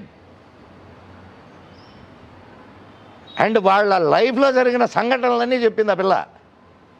ఇది ప్రపంచవ్యాప్తంగా పెద్ద సెన్సేషన్ అయింది. గాంధీ గారు కూడా పోయి చూసొచ్చారు ఆ పిల్లని. ఓకే, ఇప్పుడు నార్మల్గా సార్ అంటే వేరే దేశాల్లో కూడా ఈ పాస్ట్ లైఫ్ రిగ్రెషన్ థియరీస్ అని అదని ఇదని మాట్లాడుతూ ఉంటారు. నార్మల్గా క్రిస్టియన్స్ అంటే క్రిస్టియన్ కంట్రీస్ కావచ్చు, ఇస్లాం ఏదైతే దీని గురించి పునర్జన్మ అనేది ఒక విశ్వ సిద్ధాంతం. అదే అక్కడ అంతటా నమ్మిన వాళ్ళు అంటే ఎవరు ప్రపంచం మొత్తం నమ్మినా కూడా భారతదేశం విషయానికి వచ్చేసరికి ఇది కేవలం సనాతన ధర్మానికి హిందుత్వానికి సంబంధించింది అని అసలు దాని గురించి నీకు దాని మీద పరిశోధనలు చేసినటువంటి వాళ్ళు మొత్తం ఫారినర్స్. అదే కదా, ఒక ఆయన 6,000 కేసుల్ని ఆయన రికార్డ్ చేశారంట. 6,000 కేసులు రికార్డ్ చేశాడు. అవును, పునర్జన్మకు సంబంధించిన నిజం. అవునబ్బా.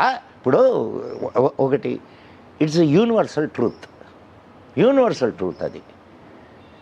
అది భారతదేశం అయినా, అమెరికా అయినా, ఇంగ్లాండ్ అయినా, జర్మనీ అయినా, లేదు కమ్యూనిస్ట్ దేశం చైనా అయినా సరే, ఆ సిద్ధాంతమే. అవునా కదా? అవును. సేమ్ కర్మ సిద్ధాంతం కూడా. అంటే దీన్ని బట్టి నువ్వు ఇది ఒక్క చిన్న ఇది చాలు. సరేనబ్బా, నేను కొంచెం సేపు నువ్వు ఇస్లాం అనుకో. ఓకే, కొంచెం సేపు. ఇస్లాంలో దేవుడు అందరికీ సమానమే కదా. మరి కొందరిని వికలాంగులుగా, కొందరిని డబ్బు లేనివాడుగా, కొందరిని ధనవంతులుగా, కొందరిని అందగాళ్ళుగా, కొందరిని కురూపులుగా ఎందుకు పుట్టించాడు భగవంతుడు?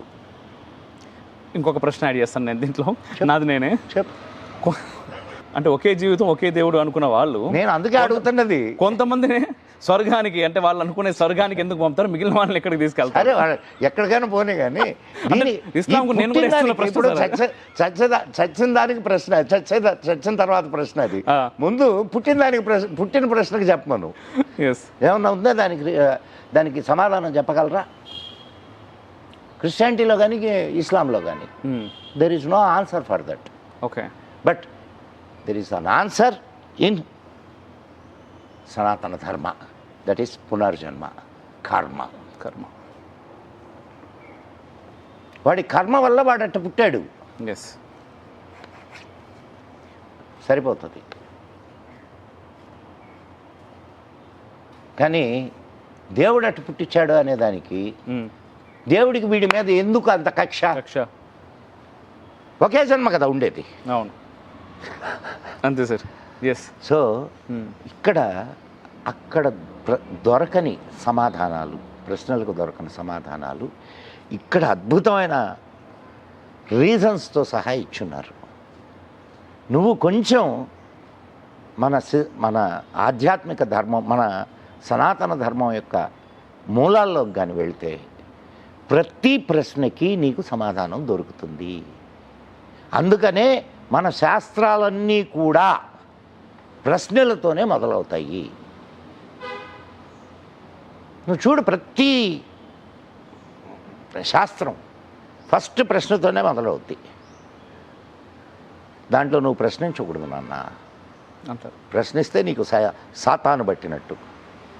కానీ ఇంత ఉన్నప్పటికీ స్టిల్ ఇప్పటికీ చూస్తే సార్ మన దేశంలో ముఖ్యంగా దాదాపుగా అంటే 2011 లెక్కల ప్రకారమే 9 రాష్ట్రాల్లో హిందువులు మైనారిటీలు. ఇప్పుడు మరి 2025కి వచ్చింది, మళ్ళీ జనాభా లెక్కలు ఒకసారి తీసుకొస్తే ఇంకెన్ని రాష్ట్రాల్లో హిందువులు మైనారిటీలు అవుతారో తెలియదు. చూసుకుంటే తెలుగు రాష్ట్రాలు చూసినా కూడా, ఇప్పుడు ఆంధ్రప్రదేశ్లో చూసినా చాలా చోట్ల కన్వర్షన్స్ అనేవి చాలా పెద్ద స్థాయిలో ఉన్నాయి, జరుగుతున్నాయి. ఇక్కడ కూడా జరుగుతున్నాయి. లవ్ జిహాద్ కేసులు జరుగుతున్నాయి. చాలామంది అమ్మాయిలు వెళ్ళిపోతున్నారు. ఇప్పుడు ఎవడి కర్మకి ఎవడ బాధ్యుడు? అలా అనుకుని సూట్ కేసుల్లోనో లేకపోతే ఫ్రిడ్జుల్లోనో ఎడారుల్లో టెర్రరిస్టుల కబంధ హస్తాల్లోనో పడడానికి ఉవ్విళ్ళూరేటటువంటి వాళ్ళు ఎవడు చేసుకున్న కర్మది. అంటే అలా అనుకోని వదిలేయడమేనా? ఇప్పుడు నీకు చెప్పామబ్బా, ఇది నాయన ఇది మంచి దారి కాదు, ఇది చెడ్డదారి అని. వినకపోతే ఎవడేం చేస్తాడు? ఎవడు చేస్తాడు చెప్పు? ఇప్పుడు దాకా కర్మ సిద్ధాంతాన్ని గురించి మాట్లాడుకొని మనం బాధపడితే అట. Yes, you have to do your duty. నేను అందుకే చెప్పాడు కదా, అదే చెప్తున్నా. నువ్వు చెయ్యి, నీ కర్మ చెయ్యి, వాళ్ళని హెచ్చరించు, వాళ్ళని ఎలివేట్ చెయ్యి. కానీ పొయ్యారని బాధపడితే ప్రయోజనం లేదు. పోవడం అనేది వాళ్ళ కర్మ. కానీ పోవడం వాళ్ళ కర్మ పక్కన పెడితే మన కర్మకు వస్తుంది సార్. ఏం కాదు. ఎందుకో చెప్తా నేను, అది కూడా చెప్తా నేను. ప్లీజ్, మీకు తెలుసు ప్రత్యేకంగా ఇప్పుడు కాదు. See, there is a time రాక్షస ప్రవృత్తులు పెరుగుతూ ఉంటాయి. అండ్ దేనికైనా ఒక స్థాయే ఉంటుంది. ఇది విశ్వనటన, పాజిటివ్ నెగిటివ్ రెండూ ఉంటాయి. ఈ ప్రపంచం అంతా, ఈ విశ్వమంతా కూడా ద్వంద్వ ప్రవృత్తి కలిగినటువంటి విశ్వం, మంచి చెడు. నువ్వు ఎందుకో నీ మనిషి నీలో ధన రుణ బ్రెయిన్లో 2 భాగాలు ఉంటాయి, తెలుసా నీకు? అందుకే మనది అర్ధనారీశ్వర తత్వాన్ని మన వాళ్ళు చెప్పింది అదే. సో ఇది నీకు చెడు పెరుగుతూ ఉన్నప్పుడు దీన్ని కొంచెం ఇంకొక ఇదిలో చెప్పాలా అనంటే, సూక్ష్మ లోకాల్లో ఈ రెండిటికి మధ్య యుద్ధం జరుగుతూ ఉంటుంది. ఇది పాజిటివ్ నెగిటివ్స్ మధ్య. ఎప్పుడైతే నెగిటివ్ అక్కడ విజయాన్ని సాధిస్తుందో ఈ లోకంలో దాని ప్రభావం కూడా ఎక్కువ ఉంటుంది. ఎప్పుడైతే పాజిటివ్ సూక్ష్మ స్తరాల్లో విజయాన్ని సాధిస్తుందో అప్పుడు ఇక్కడ కూడా పాజిటివ్నెస్ వస్తుంది. ఇప్పుడు పాజిటివ్నెస్ జరుగుతూ ఉంది. బాగుంది సమాధానం. లేదు, నిజంగా నువ్వు గమనించు. ఒక 15 సంవత్సరాల క్రితం భారతదేశం, 15 సంవత్సరాల తర్వాత భారతదేశం. అవును, వచ్చింది సార్. అండ్ యాటిట్యూడ్స్ గమనించు. ప్రజల నాకు ఇంకొక విచిత్రమైన, అంటే నేను గమనిస్తున్న విషయం అయ్యా, నేను 67 ఏళ్ళు నాకు. Sir okay sir. నేను ఏదో అట్లా ఇట్లా ఉపన్యాసాలు ఇస్తూ తిరుగుతూ ఉన్నా. నేను నీకు ఒక విషయం చెప్తే ఆశ్చర్యపోతావు. ఎక్కువ నా దీనికి కనెక్ట్ అవుతున్నటువంటి వాళ్ళు ఎవరు? యూత్ కనెక్ట్ అవుతున్నారు. ఒక ముసలాడు చెప్పే మాటలకి యూత్ కనెక్ట్ అవుతున్నారంటే ఎందుకు కనెక్ట్ అవుతున్నారు? వాళ్ళల్లో ఉండేటటువంటి అర్జీకి సమాధానాలు నా దగ్గర దొరుకుతున్నాయి. అవునా కదా? నిజం. అంటే దాని అర్థం ఏంది? పాజిటివ్ థింగ్స్ పెరుగుతూ ఉన్నాయి. ఎస్, అట్లని కళ్ళు మూసుకొని ఉండకూడదు. నువ్వు చేయాల్సినటువంటి యుద్ధం నువ్వు చేయాల్సిందే. నువ్వు ఎందుకు వచ్చావో ఆ పని పూర్తి చేయాల్సిందే. ఖచ్చితంగా సార్. అండ్ కొంచెం సేపు మీ గురించి మాట్లాడుకుందాం సార్. బాబాయ్, నా గురించి ఏం లేదా? కొంచెం మాట్లాడుకుందాం. యా, మీ అంటే అమ్మ నాన్న గురించి. అండ్ మీరు ఎక్కడ చదువుకున్నారు, ఏం చదువుకున్నారు? మా అమ్మ నాన్న ఇద్దరు టీచర్లు. వారేవా. మా నాన్నగారు తెలుగు లెక్చరర్, అమ్మ హిందీ టీచర్. అందుకని ఆ 2 భాషల్లో నాకు కొంచెం అనర్గళంగా ప్రావీణ్యం అని అనలేను కానీ మంచి ప్రవేశం. అండ్ ఇద్దరు ఆధ్యాత్మిక మార్గంలో ఉన్నవాళ్ళు. ఎక్కడ సార్? కావలి. నెల్లూరు డిస్ట్రిక్ట్ కావలి మా స్వగ్రామం. అండ్ నేను చదివింది జవహర్ భారతి కాలేజీలో. అది పూర్తి కమ్యూనిస్ట్ కాలేజీ. ఎక్కడ దాకా? డిగ్రీలో ఏం చేయాలి సార్? డిగ్రీలో BA EAS. Okay. Economics, statistics. నీకు ఒక విచిత్రమైన విషయం చెప్తాను. నాకు ఆర్ట్ అంటే బాగా ఇష్టం. I'm an artist. బాగుంది. బాపు గారు మా గురువు గారు. నేను ఆయనకి ఏకలవ్య శిష్యుడిని. తర్వాత ఆఫ్కోర్స్ నేను ప్రొఫెషన్లోకి వచ్చిన తర్వాత ఆయనతోటి పరిచయం అయింది. విచిత్రమైన విషయం ఏంటంటే ఇది కూడా నీకు ఒక మంచి ఉదాహరణ చెప్తా. మా అమ్మ నాన్న ఆధ్యాత్మికమైనటువంటి సాధనలు చేసేవాళ్ళు. మా నాన్నగారు సాహిత్యంలో మంచి ఇది. అండ్ హిందీ, ఇంగ్లీష్ ఈ 2 వాళ్ళ స్పెషాలిటీసు. మా మొత్తం కుటుంబంలో ఎవ్వరికి ఆర్ట్ అంటే తెలియదు. నేను చక్కగా బొమ్మలు వేసేవాడిని. ఎట్టొచ్చింది నాకు ఆ స్కిల్? అంతే. మా నాన్న చెప్పేవాడు, మీ వాడు బాగా బొమ్మలు వేస్తాడా అని. అంటే నీకు అలవాటు ఉందా బొమ్మలు వేయడం, నీ దగ్గర నుంచి వచ్చిందా వాడికి అని అడిగితే ఎవడైనా ఆయన చెప్పేవాడు అనమాట. చిన్నప్పుడు మా సార్ వాళ్ళు నన్ను గుర్రం బొమ్మేరా అనేవాళ్ళు బోర్డు మీద. నేను వెళ్ళి బొమ్మేసి గుర్రం అని రాసేవాడిని కింద. నాన్నగారి పేరు సార్? పచ్చిపులుసు వెంకటేశ్వర్లు. 25 పుస్తకాలు రాశారు తెలుగులో. చమత్కారం. అది అందుకే చెప్తున్నది. సో నేను బొమ్మలు చెక్కుతాను కూడా. నేను దానికోసం ఆగమం నేర్చుకున్నానయ్యా. ఆగమాలు చదువుకున్నా.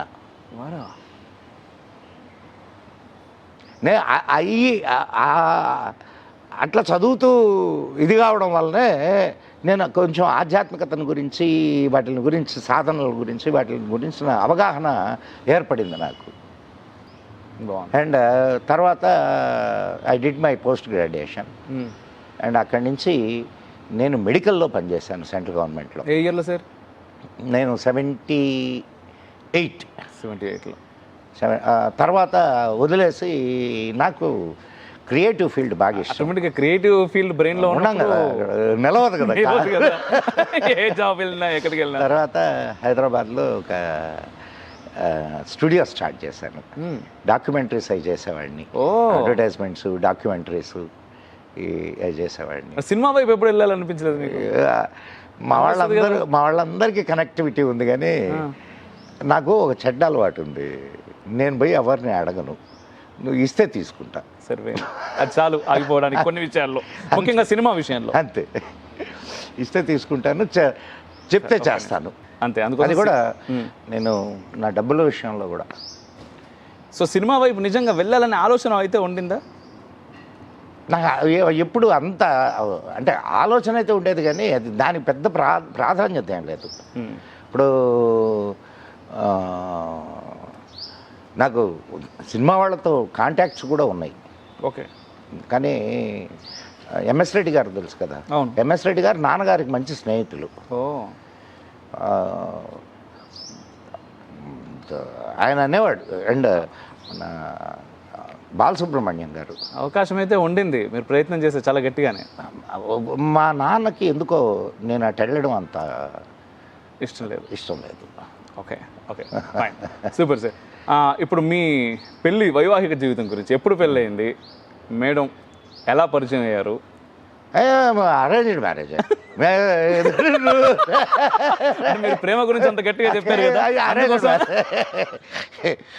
అదే దాంట్లో ఏదో సినిమాలో ఉంది, తర్వాత ప్రేమించాల్సి వచ్చింది మేడం. అట్ట కాదు, she is very nice lady, very nice lady, very adjustable and care taking lady. మేమిద్దరం చాలా సరదాగా చెరువు సంచి చేసుకొని టూర్కి వెళ్ళిపోతాం. ఇప్పుడు వెళ్తుంటారా? ఇప్పుడు కూడా వెళ్తాం. వావ్, రీసెంట్గా ఎక్కడికి వెళ్ళారు? మొన్న నేపాల్ వెళ్ళి వచ్చాం. అద్భుతం. ముక్తినాథ్. ఓకే. ఎప్పుడు సార్, ఎప్పుడు పెళ్ళైంది మీకు? ఇప్పుడు పెళ్ళైంది గుర్తు చేసుకోవాలా మేడం, వింటున్నారా? మీకోసం అడిగాను నేను ఇది. భార్య పుట్టిన రోజు, భర్త మరిచిన రోజు, తగ్గిననుకో మోసు ఓకోనాలమ్మా అని ఆరుద్ర చెప్తాడు. పుట్టినరోజు అందుకోసం నేను అడగలేదు, వారు గుర్తుంది, అది నేను పెళ్లి రోజు మాత్రమే అడిగా. సో అది 80s అయింది, 80. Okay okay.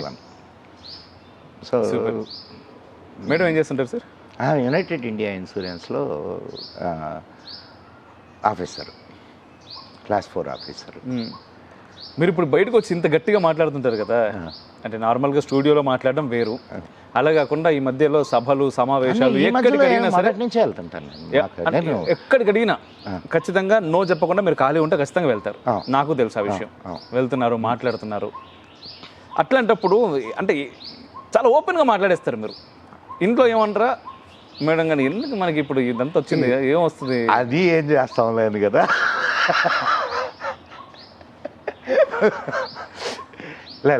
They are also.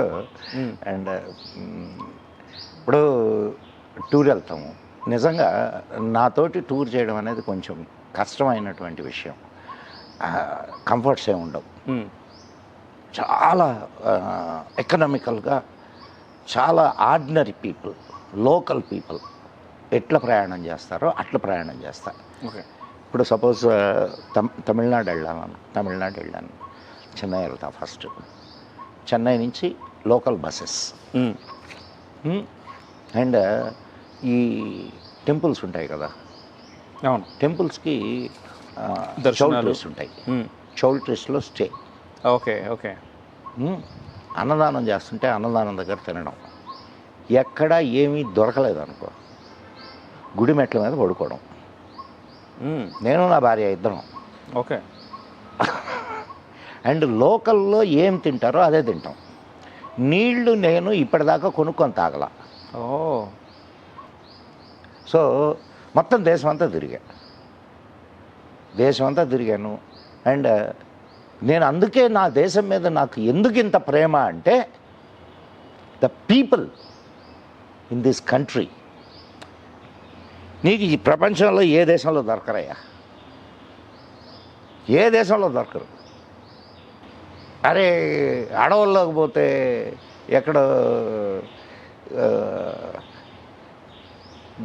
Tribals వచ్చి రాండి స్వామి మా ఇంటికి వచ్చి కాస్త భోంచేయండి స్వామి అంటారా? నిజం. నేను ఏదో పలానా చోటుకి వెళ్ళాలా ఎట్లా అని అంటే నా తోటి వచ్చి చూపించిన వాళ్ళు ఉన్నారు. నేను ఇప్పటికీ శ్రీశైలానికి నా 2 వీలర్ మీద పోతా. ఓకే. అప్పుడప్పుడు మా ఆవిడని కూడా తీసుకెళ్తా. ఇద్దరు కలిసి. ఈ మధ్య కొంచెం కాస్త అంటే వయసు పైబడింది కదా, అందుకని సాహసాలు చేయలేకుండా ఉన్నాం. పర్లేదు, జాగ్రత్త. తిరిగారు కదా చాలా, తిరిగాం. ఇప్పుడు జాగ్రత్తగా తిరిగాం, హాయిగా తిరిగాం. గ్రేట్. హిమాలయాలంతా తిరిగాము. బాగుంది సార్. అంటే పెళ్ళైన తర్వాత నార్మల్గా మాట్లాడుతూ ఉంటాం కదా, పెళ్ళికి ముందు జీవితం ఒకటి, పెళ్ళైన తర్వాత జీవితం ఒకటి కొన్ని అని చెప్పి చాలా మట్టుకు మాట్లాడుతూ ఉంటారు. అది ఖచ్చితంగా, ఎందుకంటే పెళ్లి వరకు మనం అంటే ఎంత తల్లిదండ్రులు ఏదైనప్పటికీ కూడా మనం ఒకరిమే, మన పైన నీకు బాధ్యతలు వస్తాయి కదా, బాధ్యతలు వస్తాయి, బరువులు వస్తాయి, అన్నీ వస్తాయి. సో పెళ్లికి ముందు పెళ్లి తర్వాత మీలో మీరు మార్చుకున్నటువంటి ఏదైనా ఉందా, చాలా చాలా పెద్ద మార్పు ఏదైనా? అంతా మార్పే. నీకు లైఫ్ స్టైలే మారిపోద్ది కదా. ఎట్లా పడితే అట్లా తిరిగేవాళ్ళం, అందులో మెడికల్లో ఉండేవాడిని అండ్ ఊళ్ళు తిరుగుతుండేవాడిని. ఇప్పుడు ఒంటరిగాని కాబట్టి ఎక్కడ పడితే అక్కడ పడుకునేవాడిని. ఇప్పుడు మాది నేటివ్ కావలి, అమ్మ నాన్న కావల్లో ఉండేవాళ్ళు. నేను ఎక్కడ కాకినాడలో వర్క్ చేశాను, గుంటూరులో వర్క్ చేశాను, కర్నూలులో వర్క్ చేశాను, చాలా చోట్ల వర్క్ చేశాను. ఎక్కడ పడితే అక్కడ తినేవాళ్ళం, ఎక్కడ పడితే అక్కడ పడుకునేవాళ్ళం. ఇంక పెళ్ళైన తర్వాత అట్లా కుదరదు మరి. So everything will be prescribed format. ఖచ్చితంగా సార్, బాగుంది. యాక్చువల్గా ఏంటంటే ఇంకా చాలా చాలా అడగాలని ఉంది, బట్ ఇప్పటికీ మీ సమయం చాలా తీసుకున్నాము. బట్ ఇక్కడ ఇంకొన్ని క్వశ్చన్స్ ఉన్నాయి, అంటే మీరు డిఫైన్ చేయాలి కొన్నిటిని, మేము అడుగుతాము. దాన్ని చిన్న సెంటెన్స్లో మీ భాషలో మీరు మాకు చెప్తే సరిపోతుంది. అయితే దానికంటే ముందు ఒకటి మీ దగ్గర నుంచి మాట తీసుకోవాలనుకుంటున్నాను వాళ్ళందరి తరపున. రిఫ్లెక్షన్ ప్రో నుంచి ఎప్పటి నుంచో ఒక నా లోపల ఉంది, ఈరోజు నేను మిమ్మల్ని బయట కెమెరా ముందే బయట పెడుతున్నాను. మీతో ఒక సిరీస్ చేయాలి అనేది ఒక ఆలోచన. బాబాయ్, మీరు అవకాశం ఇవ్వాలి. చేద్దాం, తప్పకుండా చేద్దామయ్యా. కాకపోతే కొంచెం నేను ఇప్పుడు ప్రస్తుతం నీకు చెప్పాను కదా, ప్రాజెక్ట్ ఖచ్చితంగా మహాభారత్ ఒకటి చేస్తున్నాను అండ్ ఇంకొన్ని వర్క్స్ చేస్తున్నా. కొద్దిగా నేను రిలీవ్ అయిన తర్వాత will do a series. So and sir ఒక అద్భుతమైనటువంటి సిరీస్ చేస్తున్నారు మన కోసమే, మహాభారతం. నేను శాంపుల్ వినే అదృష్టం నాకు దక్కింది. దాన్ని విజువల్గా కూడా చాలా అద్భుతమైన ప్రజెంటేషన్ వారు రెడీ చేపిస్తున్నారు మనందరి కోసమే, మన నెక్స్ట్ జనరేషన్స్ కోసం. మనం మాట్లాడుతూ ఉంటాం కదా, ఏదో చెప్పాలి వాళ్ళకి, ఏదో చేయాలి అని మనకు టైం ఉండదా, మనం చెప్పలేము. కానీ మన కోసం వారు పూర్తి సమయాన్ని వెచ్చించి చాలా అద్భుతాన్ని సృష్టిస్తున్నారు. మదన్ గుప్తా ఛానల్ మీ అందరికీ తెలిసే ఉంటుంది, నేను ప్రత్యేకంగా చెప్పాల్సిన అవసరం లేదు. బట్ స్టిల్ తెలిసినప్పటికీ మనం ఏంటంటే వీడియో ఉంటే చూస్తాం తప్ప సబ్స్క్రైబ్ చేసుకోవడం అంటే మనకు బద్ధకం. దానికి ఏది గంట కొట్టండి అని చెప్పినా కొట్టడం మనకు బద్ధకం. మనకు దానిలో ఉన్న కంటెంట్ చాలు, వాళ్ళకి గంట కొట్టాలి.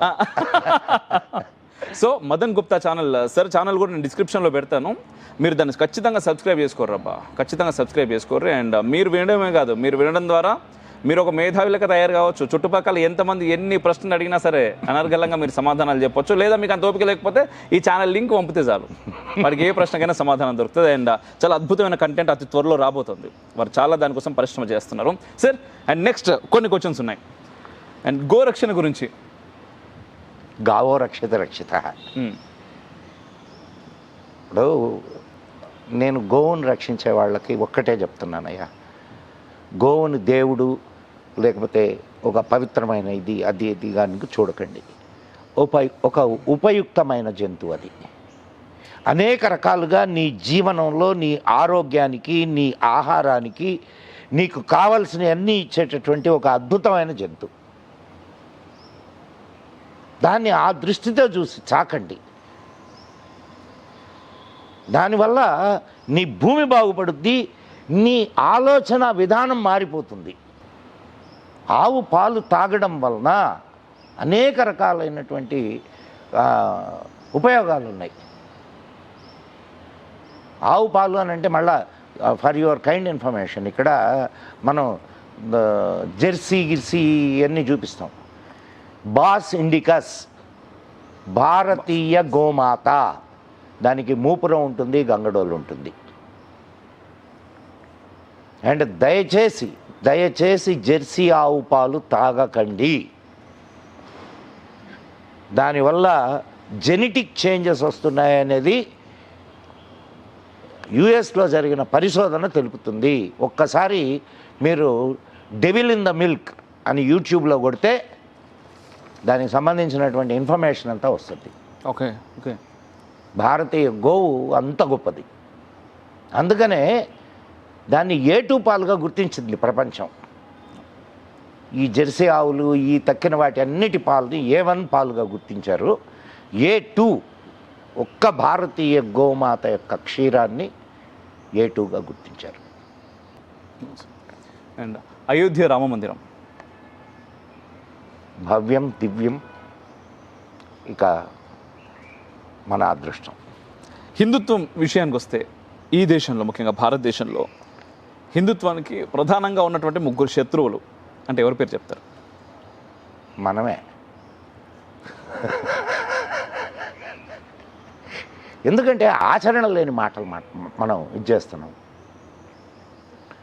ఎవడైతే ఇప్పుడు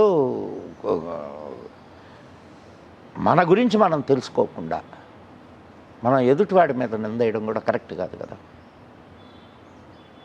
అవునా కాదయ్యా? ఫస్ట్ మన గురించి మనం తెలుసుకుందాం. మనకు తెలుసుకోవడానికి బోలెడు ఉంది. బోలెడు.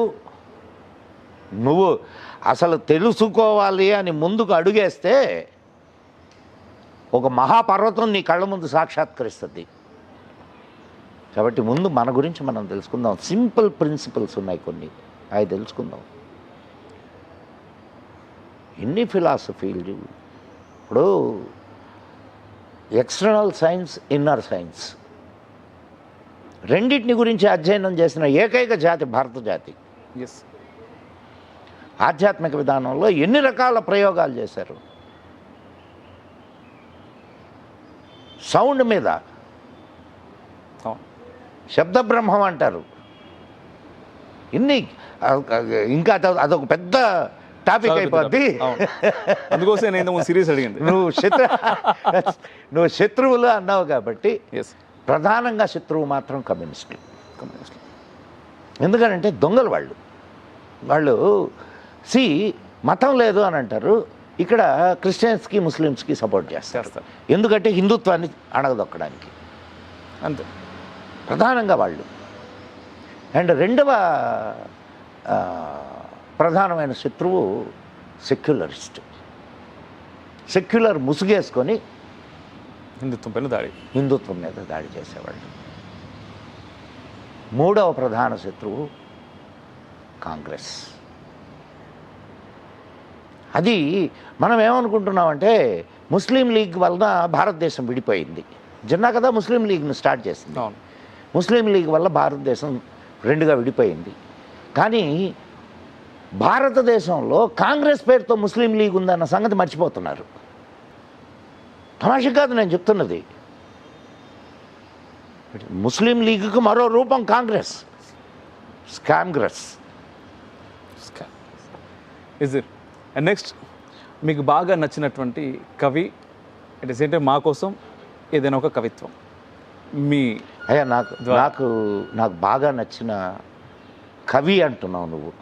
కవి అనే పేరు చాలా చాలా కొద్ది మందికి మాత్రమే. నాకు పోతన మహాత్ముడు చాలా చాలా ఇష్టం నాకు.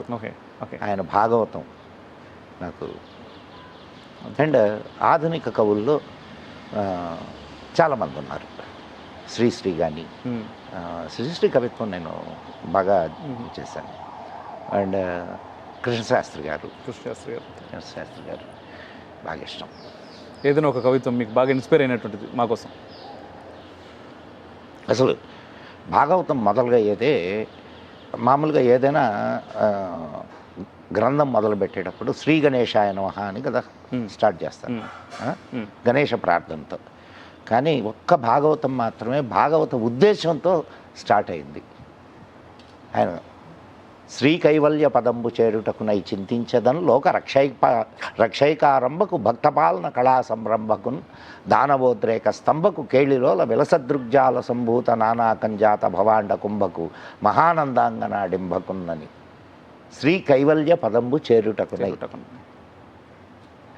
శ్రీశ్రీ ఏమంటాడంటే పతితులార భ్రష్టులార బదా సర్పదష్టులార పనికి మాలి బ్రతుకు కాలి శనిదేవత రథ చక్రపుటి రుసులలో పడి నలిగిన హీనులార దీనులార సకుల వలన పరిచ్యుతులు సంఘానికి బహిష్కృతులు సకుల వలన పరిచ్యుతులు సంఘానికి బహిష్కృతులు మీ ప్రేవులు కనలి కనలి మీ రక్తం కనలి కనలి ఏడవకండి మీకోసం కలం పట్టి ఆకాశపు దారులంట హడావుడిగా నడిచిపోయే అరచుకుంటూ వెడలిపోయే జగన్నాథ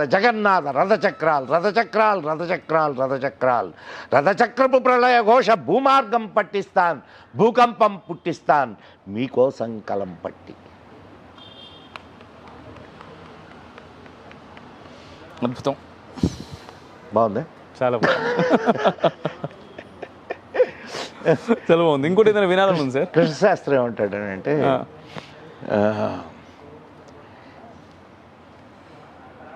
లోకమెంత చిన్నది హృదయంలో దాగింది, నేటికి ఏనాటికి వీటి తలుపు మోయకు, ఎంతమంది వచ్చినా చోటున్నది లోన, లోకమెంత చిన్నది హృదయంలో ఇమిడింది అంటాడు. బాగుంది. మా గురువు గారి ఇది ఒకటి చెప్తాను. మా గురువు గారు శ్రీరామ్ వెంకట భుజంగరాయ శర్మ గారు, ఇంద్రగంటి హనుమత్ శాస్త్రి గారు, వీళ్ళిద్దరూ మాకు తెలుగు గురువులు. ఆయన ఒక వెంపటి చిన్న సత్యం గారి డ్యాన్స్ బ్యాలెన్స్ అన్నిటికీ మా గురువు గారు రాసేవారు, సాహిత్యం.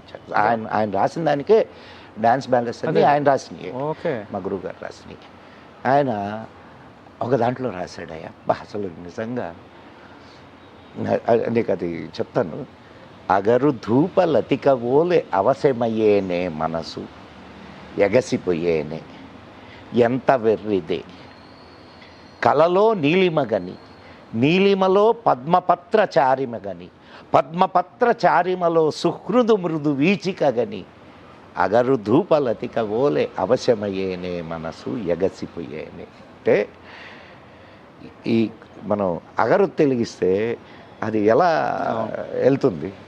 అగరు ధూపలతిక ఓలే అవశ్యమయ్యేనే మనసు ఎగసిపోయేనే. కళలో నీలిమగని అంటే కళలో శ్రీకృష్ణుడిని చూసి, నీలిమలో పద్మపత్ర చారిమగని ఆయన కళ్ళని చూసి, పద్మపత్ర చారిమలో సుహృదు మృదు వీచికగని అగరు ధూపలతిక ఓలే అవశ్యమయ్యేనే మనసు ఎగసిపోయేనే. మా గురువు గారు రాసింది అది. మీరు రాస్తుంటారు? నేనేం రాయను. ఇంకొక ఇంద్రగంటి హనుమత్ శాస్త్రి గారు రాసింది, నాదు జన్మభూమి కంటే నాకమెక్కడుంది సురలోకమెక్కడుంది, నాదు జన్మభూమి కంటే నాకమెక్కడుంది సురలోకమెక్కడుంది,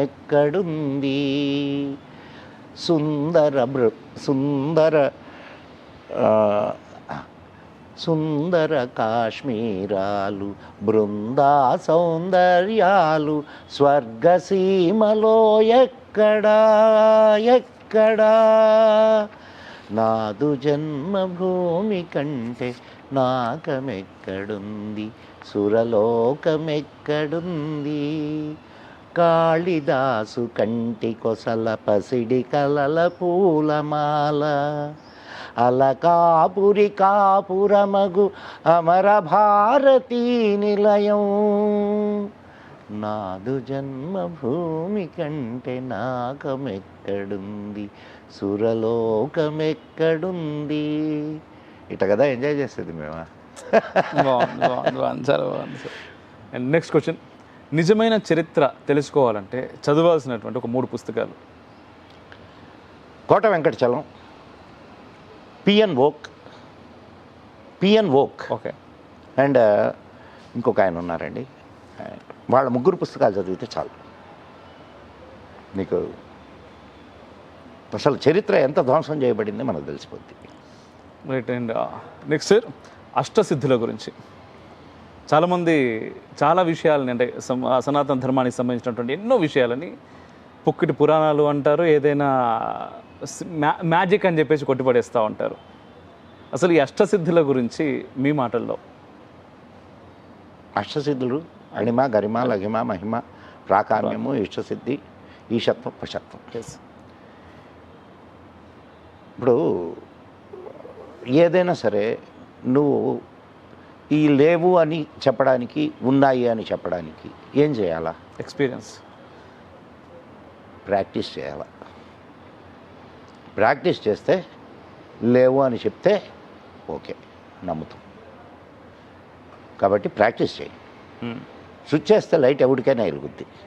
ఇది కూడా అంతే, ప్రాక్టీస్ చేస్తే ఎవరికైనా వస్తాయి. కానీ సరి అయిన గురువు దొరకాలా, సరి అయినటువంటి సాధన విధానం ఉండాలి. One sir. అండ్ రాజ్యాంగం విషయానికి వస్తే చాలామంది ఇది హిందూ వ్యతిరేక రాజ్యాంగం అని మాట్లాడుతూ ఉంటారు. రాజ్యాంగాన్ని పునర్నిర్మించాల్సిన అవసరం ఉందా? ఇది ధర్మానికి నిజంగానే వ్యతిరేకమా? నేను చెప్పిన మాట కాకుండా అంబేద్కర్ చెప్పిన మాట చెప్తా. నాకే అధికారం ఉంటే ఈ రాజ్యాంగాన్ని తగలబెడతాను అన్నాడు అంబేద్కర్. తమాషగా చెప్తుంది, నాకే అధికారం ఉంటే ఈ రాజ్యాంగాన్ని తగలబెడతాను అన్నాడు. అంటే రాసినటువంటి వాడికే దాని మీద నమ్మకం లేదు. అండ్ ఇంకొక విషయం చెప్తున్నాను, ఇది ఎప్పుడైనా ఇప్పుడు టాపిక్ కాదు ఇది, ఎందుకంటే it's a very long topic. హిందువులని ఒక రకంగా అణచడానికి రాసిన రాజ్యాంగం ఇది. నేను దానికి కావలసినటువంటి నిరూపణలన్నీ ఇస్తాను నీకు. దీని వెనక ఏ శక్తులు ఉన్నాయి, ఎట్లెట్లా ధర్మాన్ని, హిందూ ధర్మాన్ని అడ్డుకోవడానికి చేసిన ప్రయత్నాలు ఎలా ఉన్నాయి, ఇవన్నీ చెప్తాను నేను. అది ఇంకొక ఎపిసోడ్ చేద్దాం మనం. ఖచ్చితంగా సార్. మనం కాంక్లేవ్లో కూడా మనం ఎంవీఆర్ శాస్త్రి గారితో ఒక సెషన్ చేసాం. మన రాజ్యాంగం లేట్ రోజు హిందూ వ్యతిరేక రాజ్యాంగం అనే శీర్షికతో వారు రాసినటువంటి పుస్తకాలు తో ఒక సెషన్ కూడా మనం చేయడం జరిగింది. గుడ్. అండ్ ఖచ్చితంగా సార్ మనము ఒకటి ఆయన ఇంకా ఈజ్ అన్ ఆథెంటిక్ పర్సనాలిటీ. నాకు చాలా ఇష్టడు, గురుతుల్యుడు. సరే బాగుంది. అండ్ నెక్స్ట్ సార్, సుప్రీంకోర్టు విషయానికి వస్తే అంటే కోర్టులని ఎక్కడ కూడా ప్రశ్నించొద్దు అనేటటువంటి తత్వంతో పెరిగినటువంటి జనాలు, నాలాంటి జనాలు అందరూ కూడా ముఖ్యంగా మన దేశంలో ఇది ప్రజాస్వామ్యం కాదా? లేకపోతే నువ్వు ఇచ్చే డబ్బులతో కాదు, నువ్వు ఇచ్చే ట్యాక్స్తో కాదు వాడు జీతాలు తీసుకుంటుంది.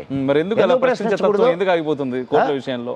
కోర్టుల విషయంలో ఎందుకు ప్రశ్నించట్లేదు జనాలు? ఎవడు ప్రశ్నించడంలో, ఎందుకు ప్రశ్నించడంలో? అమ్మ నా బూతులు తిడుతున్నారు, ఒకసారి తీసే సోషల్ మీడియాలో చూడు, తెలుస్తుంది. సోషల్ మీడియా ఓకే సార్, ఇంకెవరు తిట్టాలా? ఇప్పుడు ఏమైందంటే హిందుత్వం గురించి ఇప్పుడు ఇంకొక విషయం చెప్తాను నేను. ప్లీజ్. ఇంతకుముందు నువ్వు తిడితే కూడా ఎవడు పట్టించుకునేవాడు కాదు. ఇప్పుడు కనీసం తిడితే 10 మంది నీకు తోడు ఉంటుంది, లైక్ చేసి షేర్ చేస్తున్నారంట. సోషల్ మీడియా సింహాలు, సోషల్ మీడియా పుల్లే ఉన్నాయి సార్ మన దగ్గర. దానికి రావట్లేదు. ఒక మాట చెప్తాను నేను, నువ్వు సోషల్ మీడియాని తక్కువ చేయబాక దయచేసి ప్లీజ్. రాజ్యాలను మార్చింది సోషల్ మీడియా. ఈరోజు నీ నరేంద్ర మోడీ ఉన్నాడు అని అంటే ప్రధానమంత్రిగా సోషల్ మీడియా కారణం కాదంటావా? సోషల్ మీడియా ఎఫెక్ట్ లేదంటావా? సోషల్ మీడియా ఎఫెక్ట్ మాత్రమే సరిపోదంటాను నేను. అది తర్వాత సంగతి, కానీ ఎఫెక్ట్ ఈజ్ ఎఫెక్ట్. ఎఫెక్ట్ ఖచ్చితంగా ఉంటుంది సార్. మరి ఇంకా ఎఫెక్ట్ ఉంటుంది దాని గురించి నువ్వు, కానీ ఇది సరిపోదు కదా ఓన్లీ సోషల్ మీడియా. ఎందుకంటే ఒక విషయం చాలా విషయాల్లో కాదు ఇప్పుడు మనం మాట్లాడుకుంటాం, ఇది చాలామందికి వెళ్తుంది. సో ఫస్ట్ ఇన్ఫర్మేషన్, తర్వాత నాలెడ్జ్, తర్వాత ఎగ్జిక్యూషన్. అవునా కదా? అవును. ఫస్ట్ ఇన్ఫర్మేషన్ ఇది నువ్వు మొదటి పని చేస్తున్నావు, రెండో పని చేసేవాళ్ళు చేస్తారు, మూడో పని చేసేవాళ్ళు చేస్తారు. దేనికైనా ఇప్పుడు నేను కూడా బాగా తిట్టేవాడిని, ఏది మోడీ ఏం పట్టించుకోవడం లేదు, సుప్రీంకోర్టు ఇట్లా ప్రవర్తిస్తుంటే అని. కానీ దేనికైనా సమయం రావాలా, సమయం వస్తుంది, ఖచ్చితంగా వస్తుంది, అన్నీ జరుగుతాయి, వేచి చూడాలా ఖచ్చితంగా. ఇప్పుడు నీకు ఇంకొక నెల రోజుల్లో you will get your POJK back. Okay, POJK రావడం మంచిదే అంటారా ఇప్పుడు ఈ సమయంలో? ఒక నెల రోజుల్లో నిజంగా మంచిదా చెడ్డదా అనేది అటు పక్కన పెడదాం. మంచిదా చెడ్డదా అనేది పక్కన పెడదాం. నీది అది, ఖచ్చితంగా సందేహం లేకుండా అది నీది. అవును. మరి నీదే అయినప్పుడు మంచిదా చెడ్డదా అని ఎందుకు ఆలోచిస్తున్నావు? తీసుకున్న తర్వాత మంచిదో చెడ్డదో అప్పుడు డిసైడ్ చేద్దాం. చెడు ఉంటే తొలగిద్దాం, మంచిని పెంచుదాం. తొలగించే ప్రయత్నం చేస్తే బాగుంటుంది సార్. చేయాలి చేస్తారు. నేను ఇప్పుడు ఏదైనా ఒకటే గుర్తుపెట్టుకోమ్మా, ఒక అడ్వాంటేజ్తో పాటు ఒక సమస్య కూడా వస్తుంది. ఈరోజు ఓవైసీ మాట్లాడుతున్నారు సార్, పీఓజేకేని ఖచ్చితంగా స్వాధీనం చేసుకోవాలి అని. మీరు ఆలోచించే విధానం, ఓవైసీ ఆలోచించే విధానం రెండు ఒకటే అంటారా మీ ఉద్దేశంలో? ఓవైసీ ఆలోచించేది దానికి కారణం వేరు. దాని వెనక ఉన్నటువంటి ఇదేందా అని అంటే వాళ్ళ జనసంఖ్యను పెంచుకోవడానికి. దాంట్లో నీకు సందేహం అక్కర్లే. కానీ నేను నా ఆస్తిని నేను తీసుకుంటున్నా. మీ ఆస్తి మీరు తీసుకోవడం ద్వారా పక్కవాడికి, అంటే మన శత్రువులను మనం పెంచుకుంటున్నాం అన్నప్పుడు, మన శత్రువుల్ని చూడమ్మా, ఇక్కడ లేరా, ఇక్కడ 3 కోట్ల మంది ఉన్నారు, 30 కోట్ల మంది ఉన్నారు. వాళ్ళతో తిరగడంలా, వాళ్ళతో బతకడంలా ఇంకో 1 కోటి మంది ఎక్స్ట్రా అయితే ఏమవుద్ది? ఈ సమయంలో అది కాదమ్మా, నీకు కాదు. నువ్వు వాళ్ళని గురించి ఆలోచించేదానికంటే దొంగతనంగా వచ్చి నీ దేశంలో 10 కోట్ల మంది ఉన్నారే, వాళ్ళకు పందుల్లాగా తింటున్నారు. వాళ్ళని గురించి ఆలోచించు. ఈ 1 కోటి వచ్చినందువల్ల నీకు ఇబ్బంది అలా, వీళ్ళని పంపించేయి. ఎలా ఏముంది? ఎందుకు అంత చేయట్లేదు సార్? ఎందుకు చేయట్లేదు? ఎందుకు పంపలేకపోతున్నారు? ఎక్కడ పంపిస్తారు? ఇక్కడ ఉన్నది ఏ ప్రభుత్వం? కాంగ్రెస్ ప్రభుత్వం. వాళ్ళ ఓట్ల మీద బతికే ప్రభుత్వం. నాట్ ఓన్లీ అంటే ఒక తెలంగాణ అనే కాదు, భారతదేశం మొత్తం మీద ఎందుకు జరగడం జరుగుతున్నాయి. ఎంతమంది రోహింగ్యాలు లేరు, ఎంతమంది ఎక్కడ చూసినా కూడా వాళ్ళకే లింక్ కనిపిస్తోంది. ఎక్కడ ఏ దుర్మార్గం జరిగినా. అవునబ్బా, జరుగుతున్నాయి కదా. ఇప్పుడు ఏరుతున్నారు ఒక్కొక్కరిని. నిన్న బుల్డోజర్లు పెట్టి ఒక ఏరియాని క్లీన్ చేసి పడినొక్కారు. జరుగుతున్నాయి. ఇప్పుడు ఒకటి దక్షిణ భారతదేశంలో అంత సెగ తగల్లా నీకు, వాళ్ళకి సెగ తగిలింది. ఉత్తర భారతదేశం వాళ్ళకి సెగ బాగా తగిలింది. ఎందుకు నీకు ఎక్కడికో పోతున్నావు? తెలంగాణలో ఉన్నంత అంటే హైందవ ఇది నీకు ఆంధ్రప్రదేశ్లో కనిపిస్తుందా? ఇక్కడ నిజాం సెగ బాగా జరిగింది కదా. అంతే మరి. రైట్, ఇంకా చాలా ఉన్నాయి సార్ అడిగేసివి, ఇవి అడుగుదాం. దీనిలోకి వెళ్తే ఇంకో గంటన్నర అవుతుంది నాకు. నెక్స్ట్, హిందుత్వం విషయాల్లో మరొకసారి, క్షమించరాని నాయకులు పేర్లు చెప్పమంటే ఒక 2 పేర్లు. ఇప్పుడు హిందువు కాదు కానీ హిందువుగా ముసుగేసుకున్న క్షమించరా అనేది నెహ్రూ. 2 లేరు. అంతకంటే దేశాన్ని నాశనం చేసినోడు ఇంకెవడు లేడు. ఓకే. అండ్ నాకు రెండో నాయకుడు కనిపిల్ల. అంటే ఇప్పుడు ఒక పెద్ద దీని నాకు అర్థమైంది. ఓకే, సైన్స్ అండ్ వేదం, సైన్స్ అండ్ సంస్కృతి రిలేషన్ మీరు ఎలా చూస్తారు? సైన్స్, వేదము అంటే ఏంది? విద్ అనే దీని నుంచి వచ్చింది వేదము. విద్య కూడా దాంట్లో నుంచి వచ్చింది. విద్ అంటే జ్ఞానము. జ్ఞానం లేకుండా సైన్స్ ఉంటుందా? బాగుంది. జ్ఞానం లేకుండా సైన్స్ ఉంటుందా? Very simple. భారతీయ విద్యా విధానం, మోడర్న్ ఎడ్యుకేషన్ సిస్టమ్ పైన మనకు మోడర్న్ యాడ్ ఉందా? ఇప్పుడు మెకాలే సిస్టమే కదా అడాప్ట్ చేసుకున్నాం. దాన్ని మోడర్న్ అంటున్నాం. కాదు, బానిసలకు నేర్పించే విద్యను మనకు నేర్పించారు. బానిసల కోసం తయారు చేసినటువంటి విద్య, అదే విద్య నేర్చుకున్నాం, బానిసలుగానే బతుకుతున్నాం. ఇంకా మన బుర్రలు ఆ బానిసత్వంతోనే నిండున్నాయి. బానిస మనస్తత్వం మన నుంచి దూరంగా పోలా. బానిస మనస్తత్వం లేకపోతే ఈరోజు ఒక్కొక్కడు ఒక్కొక్క వీరుడుగా తయారై ఉండేవాడు. నిజం. భారత్ తెరే టుకడే హోంగే అనేటటువంటి కుక్కమూతి పుందెలు భారతదేశంలో పుట్టాయి అని అంటే బికాస్ ఆఫ్ మెకాలే. సార్, కొంతమంది వ్యక్తుల గురించి, ఛత్రపతి శివాజీ మీ మాటల్లో. హైందవ ధర్మ పునరుజ్జీవనం. గాంధీ గొప్పవాడు. యోగి ఆదిత్యనాథ్ మహాత్ముడు. మోదీ అంత పెద్ద పదం వాడకూడదో తెలియదు కానీ మామూలుగా అయితే అవతార పురుషుడు. రాహుల్ గాంధీ.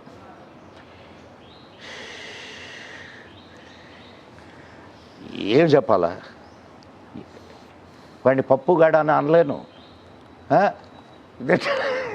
ఎందుకంటే నేను చెప్పిన మాట కాకుండా సంవిత్ పాత్ర ప్రెస్ దీంట్లో చెప్పినటువంటి మాట చెప్తాను. దేశద్రోహి. Owaisi. Gopi. Savarkar. Great thinker, great fighter. సావర్కర్ని పిలిచేటప్పుడు ప్లీజ్ దయచేసి వీర సావర్కర్ అని పిలవండి. వీర సావర్కర్. ఎస్, నువ్వే చెప్పావు కాబట్టి నేను చెప్పబల్లా. బాగుంది. Very nice, very nice. ఫైనల్గా మీకు అంటే గురువులు ఉంటారు కదా సార్, మీ గురువు గారి గురించి. నా గురువులు చాలామంది ఉన్నారయ్యా, చాలామంది ఉన్నారు. అండ్ కనిపించని గురువు ఉన్నాడు, కనిపించని గురువు ఉన్నాడు. మౌన వ్యాఖ్య ప్రకటిత పరబ్రహ్మతత్వం యువానం వర్షేష్టాంతే వసదృశిగణై ఆవృతం బ్రహ్మనిష్టై.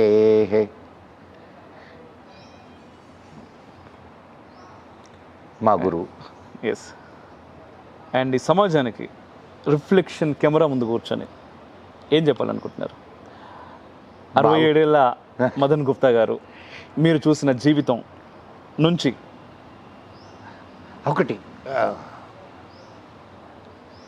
ప్రయత్నం చేస్తే మారడానికి సిద్ధంగా ఉన్నటువంటి సమాజం ఉన్నది. మన ప్రయత్నం లోపం లేకుండా ప్రయత్నిద్దాం. ఆ పనిలో ముందుంది అనుకుంటున్నాను రిఫ్లెక్షన్. నిజంగా నాకు చాలా ఎక్కువసార్లు కలవకపోయినా అతి సన్నిహితమైనటువంటి వాడివి అమోఘ్. అదృష్టం సార్. ఏం అవసరమయ్యా నీకు? ఎందుకు కష్టపడుతున్నావు? ఇది నా సమాజం అనుకున్నావు కాబట్టి కష్టపడుతున్నావు. అట్లా ప్రతి ఒక్కడు అనుకోగలిగితే ఇంకొక భారతదేశాన్ని చూస్తాం మనం. అండ్ ఫైనల్గా ఒకే ఒక ప్రశ్నతో ఎండ్ చేద్దాం సార్. మీ పిల్లల గురించి. నాకు 3 ఆడపిల్లలయ్యా. ఎస్. ఇద్దరికి పెళ్ళిళ్ళు అయినాయి. పెద్దమ్మాయి electronics engineer and of course now she is house wife. నా అల్లుడు ఐటీలో ఉన్నాడు. నాకు 2 మనమరాళ్ళు. అండ్ రెండో కూతురు చార్టెడ్ అకౌంటెంట్ అండ్ ఆమె జాబ్ చేస్తుంది. అండ్ అల్లుడు కూడా ఐటీ మేనేజరు. వాళ్ళు ఇక్కడే ఉంటారు. వాళ్ళు కూడా ఒక మనవడు. ఇంకా మూడో కూతురు she BFA, bachelor of fine arts photography and MBA చేస్తుంది. And she an entrepreneur. Great, great. She an entrepreneur and aggressive lady. అద్భుతం. Ready to perform the marriage. అది ఎక్సలెంట్. అంటే వెతుకులాట్లో ఉన్నాం. బాగుంది, బాగుంది, చాలా బాగుంది సార్. అండ్ చాలా చాలా చాలా ధన్యవాదాలు. మీ అమూల్యమైనటువంటి సమయం ఏది, ఖచ్చితంగా దాంట్లో సందేహమే లేదు. అంత సమయాన్ని మా కోసం, మన కోసం, మన రిఫ్లెక్షన్ స్టూడియోలో వెచ్చించినందుకు అండ్ మళ్ళీ ఇటువంటి అవకాశం మీరు మాకు ఇవ్వాలని మనస్ఫూర్తిగా కోరుకుంటున్నాను. రిఫ్లెక్షన్ చేస్తున్నది ఉద్యమం. అది స్టూడియో కాదు, ఇది పాడ్కాస్ట్ కాదు. ఆ ఉద్యమంలో నాకు కూడా ఒక భాగం దొరికింది. సంతోషం. మహద్భాగ్యం. జై హింద్, జై మా భారతి. జై హింద్ సార్.